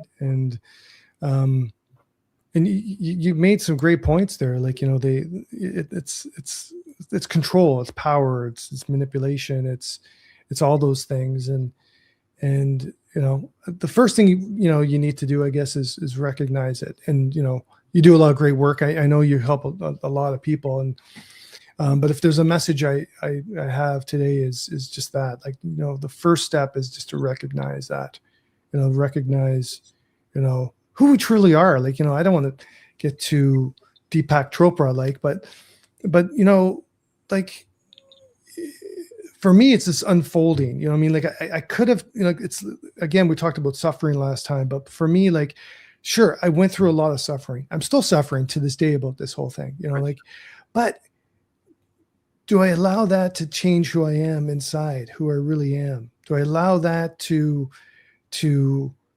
make me like bitter and jaded? And, I'm sure, subconsciously there's a lot of issues that I still have to work through. And if you talk to my partner, I'm sure she's going to tell you the same. But I think for me, being able to recognize that is, for me, the first step, and maybe moving towards something that's being a better human. You know what I mean? Like, because things are going to happen in life. You're going to lose your dog. You're going to do this. Someone's going to cheat on you, maybe, or whatever. You're going to go through a divorce. But if you let those things destroy you, then you're not human anymore, I guess. Yeah, it's one of our tasks here on this earth, in this earth, whatever, to demonstrate the power of the human spirit. That's what this is for. And there's a lot of opportunities to do that, especially when you're being wronged and you're being harmed. So this has been amazing. If you have a little bit more time, the last thing I'd like to talk about is just giving people some perspective on how to actually deal with law enforcement. Whether that's getting pulled over or, trying to decide whether you do the thing that's right to do, but like, it's not actually if you were caught, it would be illegal, but it's morally right. Those kind of things that, when some guy with a gun is telling you to get out of your car and you haven't done anything wrong, these kind of scenarios. All right. It's a very big topic. Like, if you're getting pulled over for a speeding ticket, let's start there. We'll start at the basic. Like, you're getting pulled over for a speeding ticket. There's no need to be rude and mean. Like, obviously you want to protect your rights, in the sense, like, you don't want to admit to anything, but it doesn't mean that you have to be rude or aggressive, because the moment you're like that, and you got to remember, these are people too, like, and they're under a lot of stress, huge amount of stress, these officers, right, to perform and what have you. And so if you can just be kind and be like what we talked about before, be a human to them, that's gonna give you a lot of bonus points for sure. They may give you a ticket because, like I said, they may be of the mindset, oh, I don't care, I'm going to give everyone a ticket. You broke the law, like we said before. Meanwhile, they're going off shift and driving home drunk after leaving the association bar. But to them, they think they're doing their job, but they don't really care. You're not going to change that person's mindset. But if you come across somebody who has, who has some humanity in them, who wants to serve the community, and you're just nice and polite to them, and answer their questions, not admitting to anything because they're going to write that down on the ticket. That's the best advice I can give to somebody who's getting pulled over for speeding or what have you. Could I run a quick scenario by you? Sure. Just to dispel any myths. So I was in a small town with my son. We got haircuts and we left, and I was out of sorts. There was I knew I was having emotional issues, and so there was a truck in front of me. I failed to recognize that it was a cop, and I was impatient with them, so I passed them, and then I ran a stop sign doing it. So like total boner moves, right? Just all to do with my own like lack of emotional regulation going on. Such a good lesson. And so he pulls us over, and first thing he says is like, "Are you okay?" Because it was so dumb what I did. And yeah, I'm okay, thank you. It was nice that he was compassionate. And then this is the point I was going to talk about. In our truth or law world, they were saying like, don't put your license in their hand, neither refuse to give it to them. But so what I did was put it on the dash of my vehicle, so it was in clear sight. And he came around and he looked at it. He wouldn't grab it. He wouldn't touch it or anything like that. And that was meant to be some kind of like, magic moment that there was no contract or no deal or something like that. And he was very easy on me. He didn't ticket me. He was like, "Okay, well, you're sure you're okay?" He goes, "I'm good. Good." And then drove away. So do you have any insight about what was going on? That guy needs a hug. That guy it was a good cop for sure. And I mean, I've done similar situations because, hey, that guy wants to serve the community. Like, obviously, like he knew, you can tell something was wrong. Like, it's not, like what point of it is giving you a ticket going to serve society? Like, I remember a similar situation. He could have. It had nothing to do with whether I handed him my license or not. Yeah. Okay. Well, okay. This is the thing. And we talked about this the last time. Mm-hmm. Like, as a cop, I knew a little bit about that stuff because I was interested in it. And I was trying to always find the balance between the two. That's why I hated giving out tickets. And I think I mentioned before how I kind of my workaround around that was I was more interested in like serving the community and helping people. And, if someone was being assaulted or whatever, like, but officers don't know that stuff. That's the problem. Like, sure, if you go to court and you're going to take it to court, you're not going to have license plates, you're not going to have a driver's license, and you're going to take this to court. But the officer on the street is not trained. He's going to say, "Okay, well, you don't have a driver's license. I'm going to give you a ticket." You know what I mean? Like, obviously that guy, I could tell you right now, Beth, that guy wasn't interested in giving you a ticket. He obviously was just kind of like saying, "Hey," or he was concerned about you. And that's that's a police officer that I want to be buddies with because, that's a guy that, I respect. So, but, officers just don't know this stuff. We're not trained that way. They're just trained like monkeys, like to give out tickets, to write the ticket, to give the evidence. And when once you start saying, and maybe now there's some, maybe they're given some exposure to it. But when I was a police officer, the only way they gave exposure to the truther movement or like straw man stuff or what was used to be a movement in the States. I can't remember. The Freeman is that they would give out notices from the FBI or from RCMP saying that these people are tied with guns and terrorism and all this stuff, right? To downplay it, to make it sound like everybody who's a truther, everyone who's a free man was, was a criminal or was, and that's not the case, right? But the problem is that the average police officer is brainwashed as well. He doesn't know the truth. And, maybe when you go to court to try to find remedy, I don't have any experience with that. But even that, like we were talking about before, like what's the balance here? Like you need to live in society. We are in the society. We have to survive somehow. And, I've been doing some research on trust lately. Is that the answer? I don't know. Like, is it, but at some point, unless you want to be hassled by every cop in the city by not having a license plate or a driver's license, I don't know. I don't know what the answer is to that. And, does that answer your question? I'm kind of going off on a tangent. Yeah, that's okay. And I totally agree. It's not my hill to die on, that's for sure. What about when the police are at your door and they are demanding entry or demanding that you answer? I've even had police at the door that were there for my benefit. And they were so aggressive, I called the police. I'm like, oh my God, there's somebody at my door banging so hard. And they're like, yeah, that's the police. I'm like, oh, they're scaring me. So, are you obligated to open that door and let them in, or?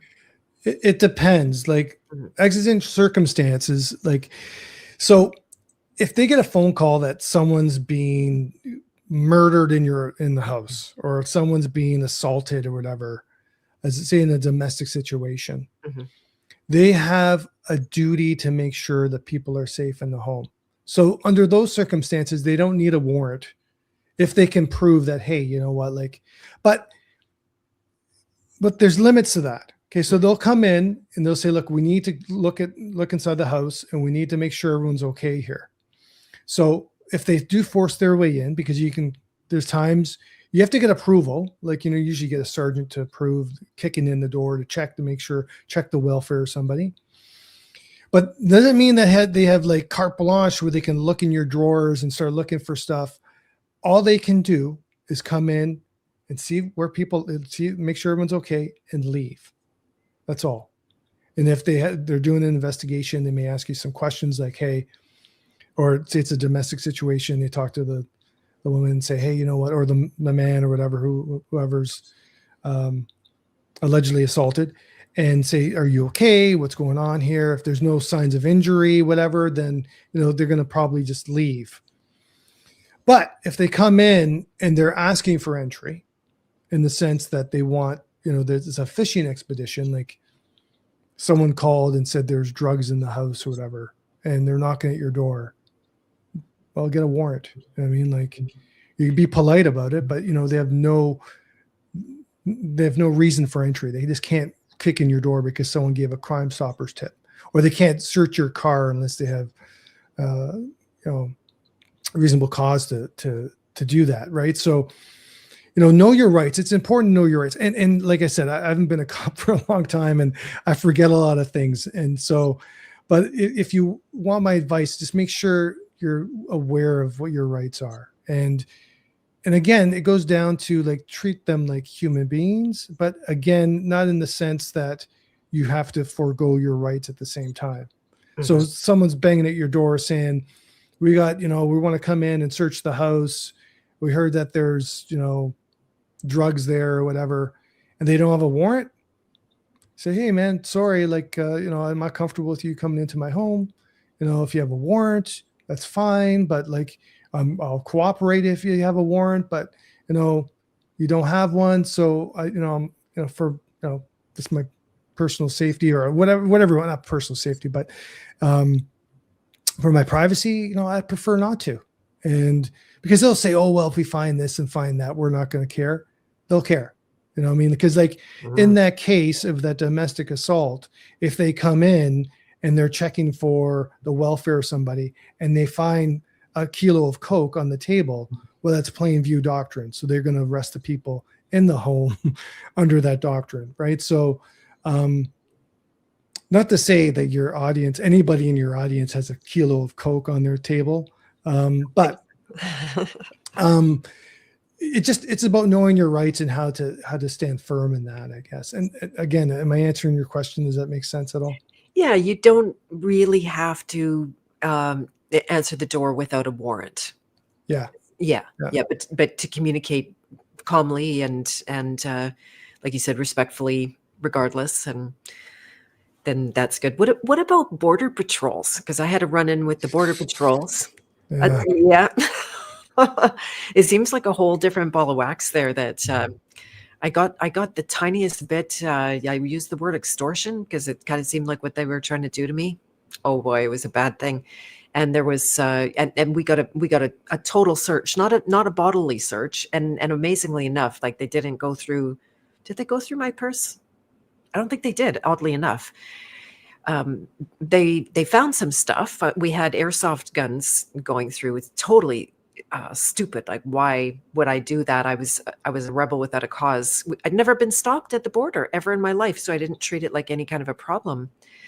And they threw the book at me, and it was like, holy crap, are we being detained? And they said no, but all of your possessions are. So they in fact did a seizure of the airsoft gun, a formal seizure process. They went behind a door and yelled at each other for about, I don't know, 90 minutes, an hour. There was a big argument going on. I sat and prayed and released while my son also he tried to take responsibility for everything. It was his airsoft. And in the end, all they did was the guy came out, called me up, and he said, for 7 years, you have a mark on your passport. You will be delayed at every border entry. And that happened the first time. They were super kind. They just scanned our bags a second time, let us go, no problem. We've never been stopped since. Um, Now I'm really careful about my reportings too, like to the penny, and I hold up and I got all the receipts and everything. It seems to be their big concern is the goods. But yeah, any insight about border patrols? Unfortunately, I don't know a lot about the border patrol because I never really dealt with them in London. Like if I was a Sarnia cop, I'm sure I would know because it's on the border, Right. or Windsor. But I don't know. I can't really comment with any kind of certainty about the powers that they have and what they can do. I can do some research for you, and I can send you an email or something, or I can answer questions, whatever. But I don't have like I can't comment on that without I won't comment on something I'm not 100% sure about. So I hear you. It seems like from the outside, and I'll take you up on any research that you want to do. It seems like they have an enormous amount of power in a very limited jurisdiction. And like, for example, I had my registration had expired on my vehicle. Another like boner move on my part. Shouldn't share all these things with you guys in case you think badly of me, but and he couldn't do anything about it. And he goes, "Oh, and about your insurance." I'm like, "Oh, here comes the ticket." And he said, "You can get pulled over. You can get a $900 fine for that." And I'm waiting for the ticket, and oh, he can't give it to me. It's not his jurisdiction. I thought maybe he'd call the police on us on the way home, but he didn't. That guy, I think he was literally fighting for us yeah, in that argument. Um, um, so yeah, I'm just curious for personal reasons. It was incredibly stressful. I was injured just from the stress. It was my own fault. I did it to myself. We learned, and we're much cleaner about our like entries. if I'm sure you were somewhat polite and courteous with him, because like I've heard of situations probably where they'll call the cops and they'll have them show up, and you're driving home and they'll just pull you over. I'm sure there's people like that. But the Border Patrol, they do have a lot of authority. I just don't know where it stems from. Like obviously they have their own act, they have their own, but part of me is like, it shouldn't be that much different than, the alleged privileges and rights we have as Canadian citizens. So I don't know enough about that. That's something actually I would, for my own curiosity, I'm going to do some research on and see what I come up with. That would be great. Yeah, yeah. It's I know now never ever ever to have attitude, because the guy quoted me a price on something that we were bringing in at the window. So we came, into the bay, and then when I got to the window to pay, he charged me more. And I'm like, "Oh, that guy said it was this amount." And you're saying it's this amount. He goes, "Oh, well, you can just go sit down then." I'm like, "No, no, I'll pay your extortion fee. We need to get home." Well, then, like you can see him pointing to the guy with the gun here and the guy with the gun there, and then when I'm trying to leave the building, they surround me. Well, and that's what we're talking about before in this whole podcast, is about like, why? Like, why are you treating people like that? These are Canadian citizens. These are, whatever you think of that, but these are people. You know what I mean? Like, why? What gives them the right to treat you like that? Right. You're not bringing in guns. You're not a terrorist. You're not like, and that's what I mean. It's the mindset. And I don't know I don't know any really. I don't know guys that work for Border Patrol. But it's going to be the similar to policing, right? They're under a lot of stress, probably, to perform, to do this, to do that, and then it's an us versus them situation where they just treat everyone. Some people do, but they treat everyone like that. They're like, oh, you know what? I don't care. Go sit over there because they're going to make you sit for 5 hours because we can. And then it's funny because I've run into similar situations, even as a police officer, and usually, as a police officer, once you kind of identify yourself as a police officer, you get a little bit more leeway, and right or wrong, that's the way it is. But I remember we're going to the States. I was with my friend George and my friend Marcel, and they're both Black, and Marcel's a cop and George is a teacher at the time. And we're going over to the States. We're going over to, I think it was Detroit, and the Border Patrol guy, asked us what we did, and we're like, oh, but now George, he's a big guy and he's got like dreads, but he's like the sweetest guy ever. He's like the nicest guy you're ever going to meet. And so, he asked us for passports, where we're going, what we did for a living. He asked us to see our badges and stuff, but he still went around and was tapping on George's SUV to see if there was drugs. Wow.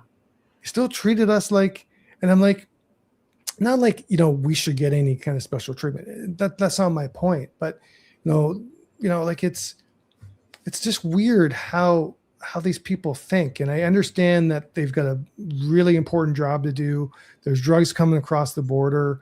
There's guns, and there's all these problems that are coming across the border. But, I'll tell you right now, most of it's not coming across in your car.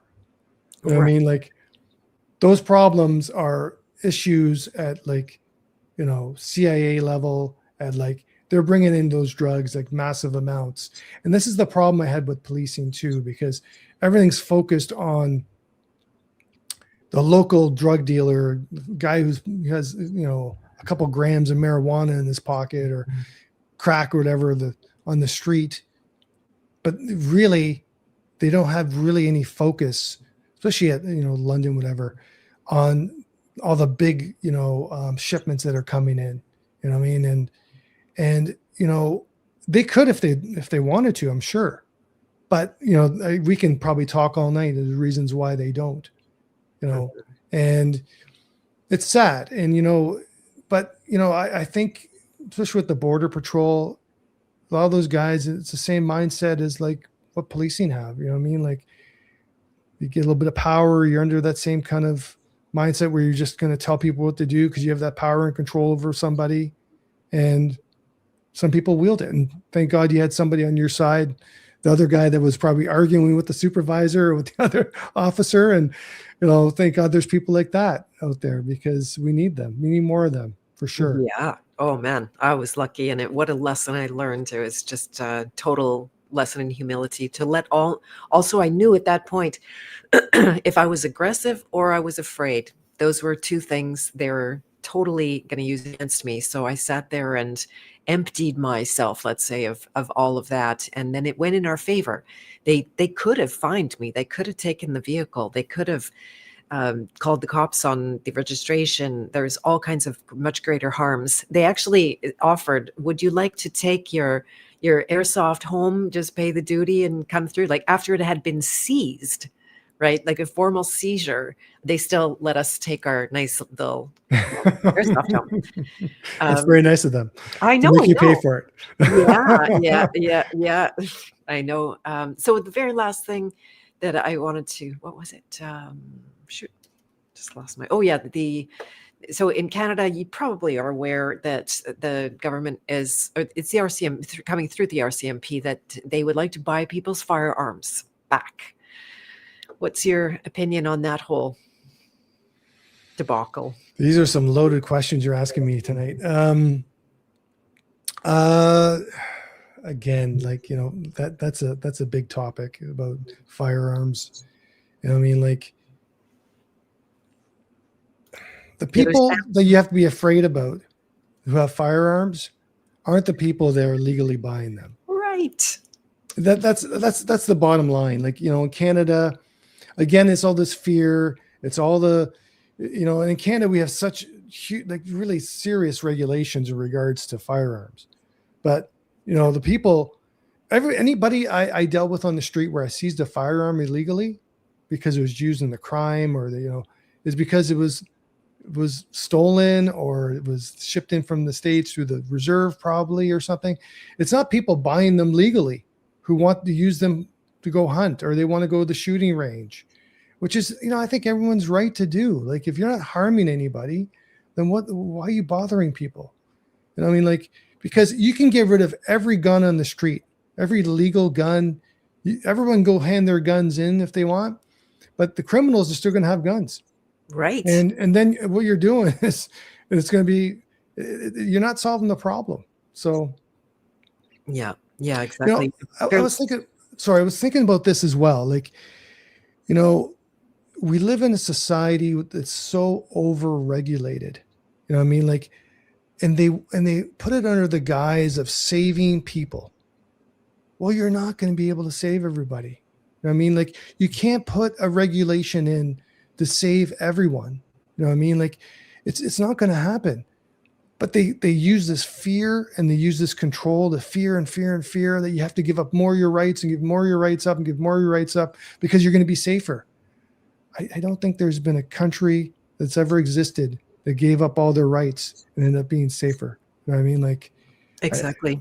A population that is like semi-armed, all by the book and on the record, and they instantly know if that firearm comes up in anything, you are responsible, and that, and it's so tight. So all you're doing is making it much for one side much more attractive to do things behind, how do you call it, behind the scenes, or not above board. They've got an amnesty now until October 2026, where it's your choice.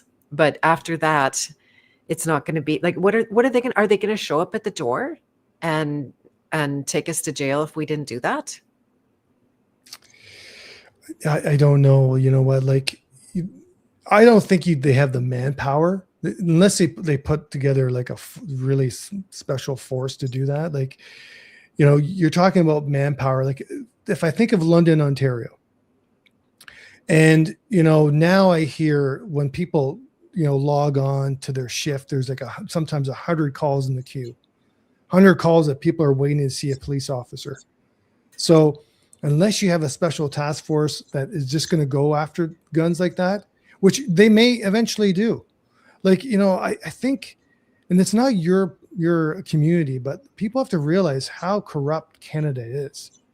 Like, this country, you can think of like an MK Ultra, which I'm sure you and all your, well, where'd that originate from? I think it was the University of Montreal. They had a huge, and like, I remember I was thinking about this, like, there's a couple things. If you got time, we got two things we could talk about real quickly here. Go ahead.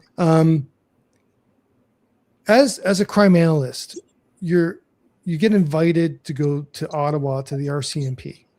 They have a training, thing there where they train, analysts on all sorts of stuff, whatever. training facility. That's a question. That's the word I was looking for.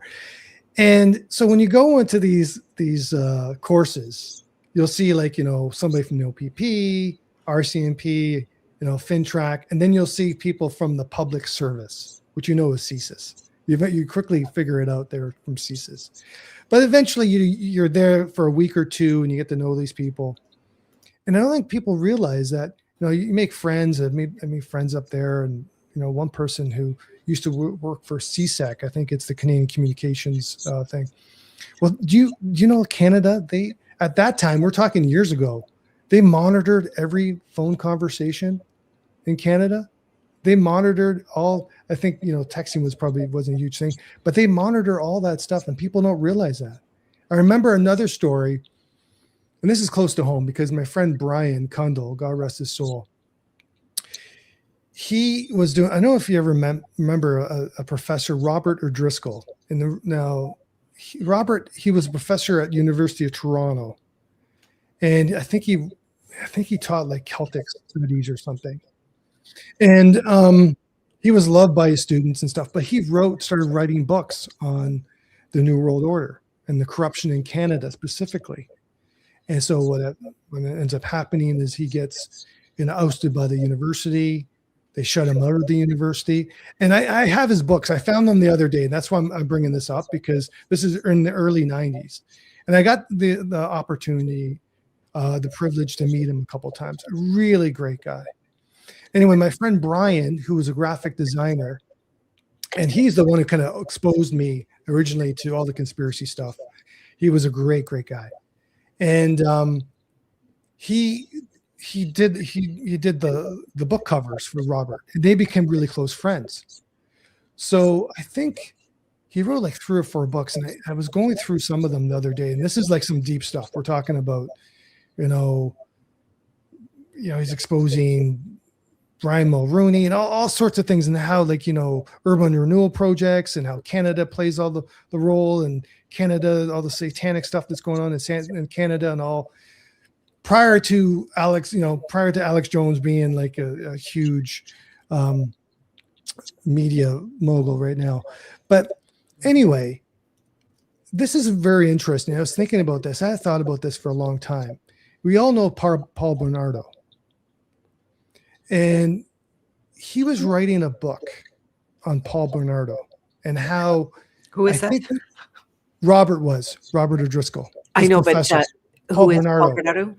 Paul Bernardo and Carla Homolka, the serial killers that remember okay. Paul?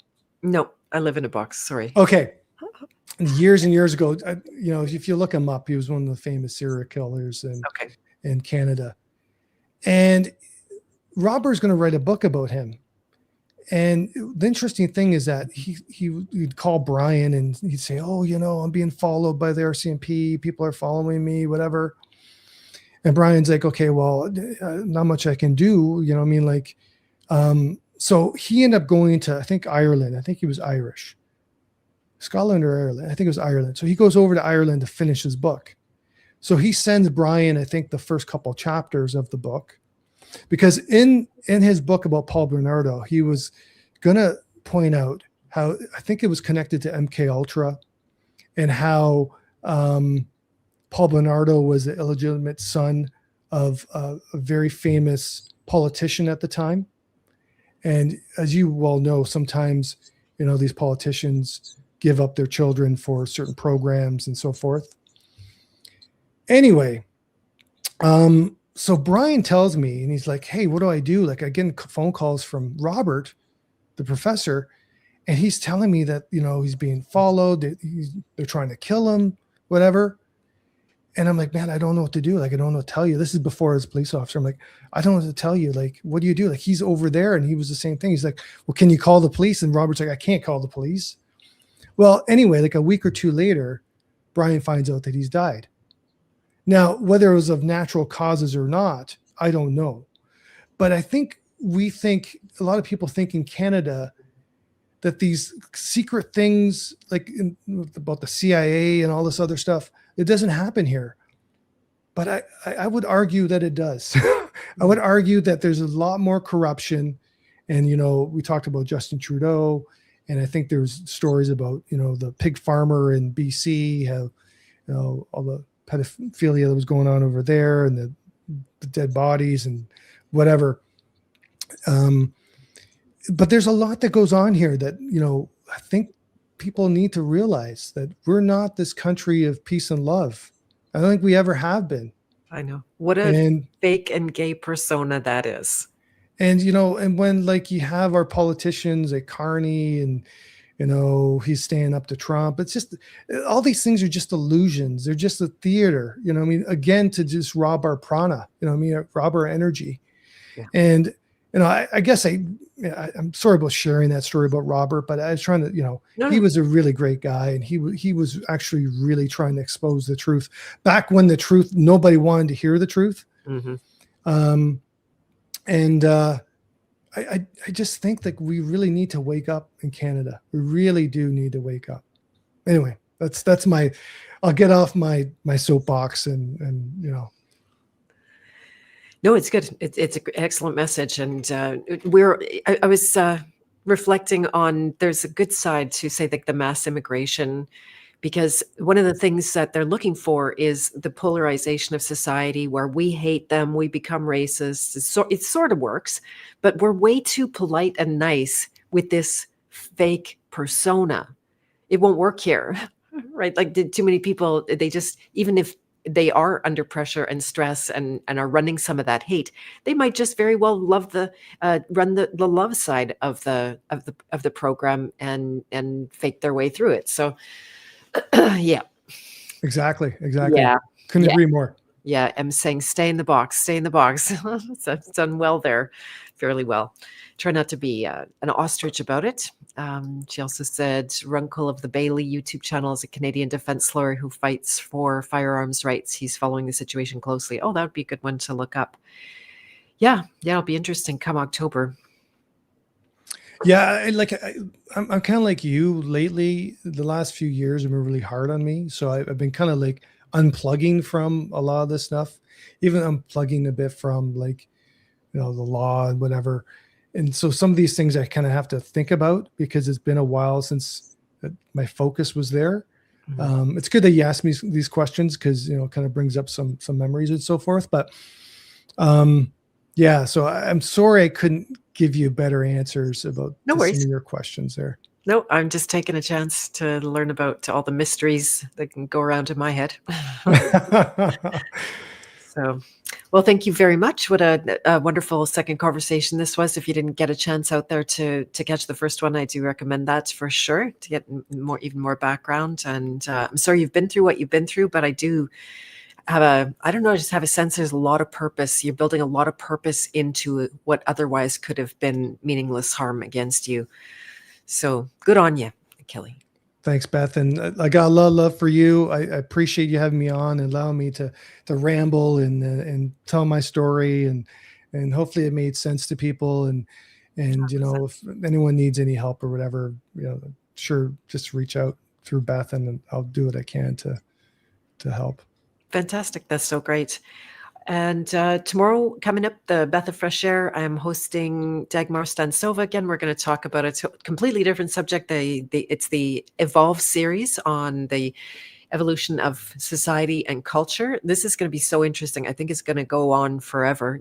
Police culture, obviously, could end up being part of that at some point if we haven't covered it. And so you're going to talk about her view through life has been through the performing arts and how that has evolved and changed our culture as a result, because that's a big part of the propaganda and the narrative. She's aware of all of that, as well as still working in the arena. So stay tuned. That'll be at 2:00 tomorrow afternoon. And a couple of things coming up in the House of Free Will in February, where Joel Schaefer's coming in to do a workshop introducing Toltec spirituality and tools to us. And then are you familiar with conspiracy music guru Achille? That's Alex Michael. No, I don't know about him. A really fine musician, like just a good guy. They did an interview with me not too long ago, and so he's going to come in for a roundtable discussion on creativity and where does that stuff come from, since I've got my course running on the creator. Maybe one day you can have like a little retreat where you have all these interesting people together and everyone can meet each other, and not to say that'd be part of that, but just to meet each other and chat, because I think community is a big thing. Anyway, I don't want to. It really is. Well, it could be this summer. I'm planting seeds. We've got a friend in Ontario with a really amazing speaking venue right in his barn, and Matt Errett and I, who I just interviewed as well. That you might be interested in that. Super cool conversation. We plan to meet up, and maybe you could get involved there, because it's in Ontario, at least the same province. How close to London, I'm not sure. I should know, but I don't. Let me know when you're coming, because there's a guy you need to meet. There's a few people you need to meet. You can meet Vlad if you want. He's amazing, and his wife. But Master Lee, and I'm going to drop this. Master Lee is a Shaolin master who does energy work like you've never felt before. So if you tell me when you're coming, I'll try to get you a point with Master Lee, because he's pretty unique. It's when you think magic isn't real, you go see Master Lee and you realize there's something more to this universe than what we've been told. Anyway. Beautiful. Thank you. Yeah, I'd love it. All right. Well, we'll keep in touch, and thank you everyone for joining today. It's been fantastic. I will play us out with my son's piece, and we'll see you all back tomorrow as well. Thank you for coming. Thank you for sharing, if you can assist with that. All right. Bye for now.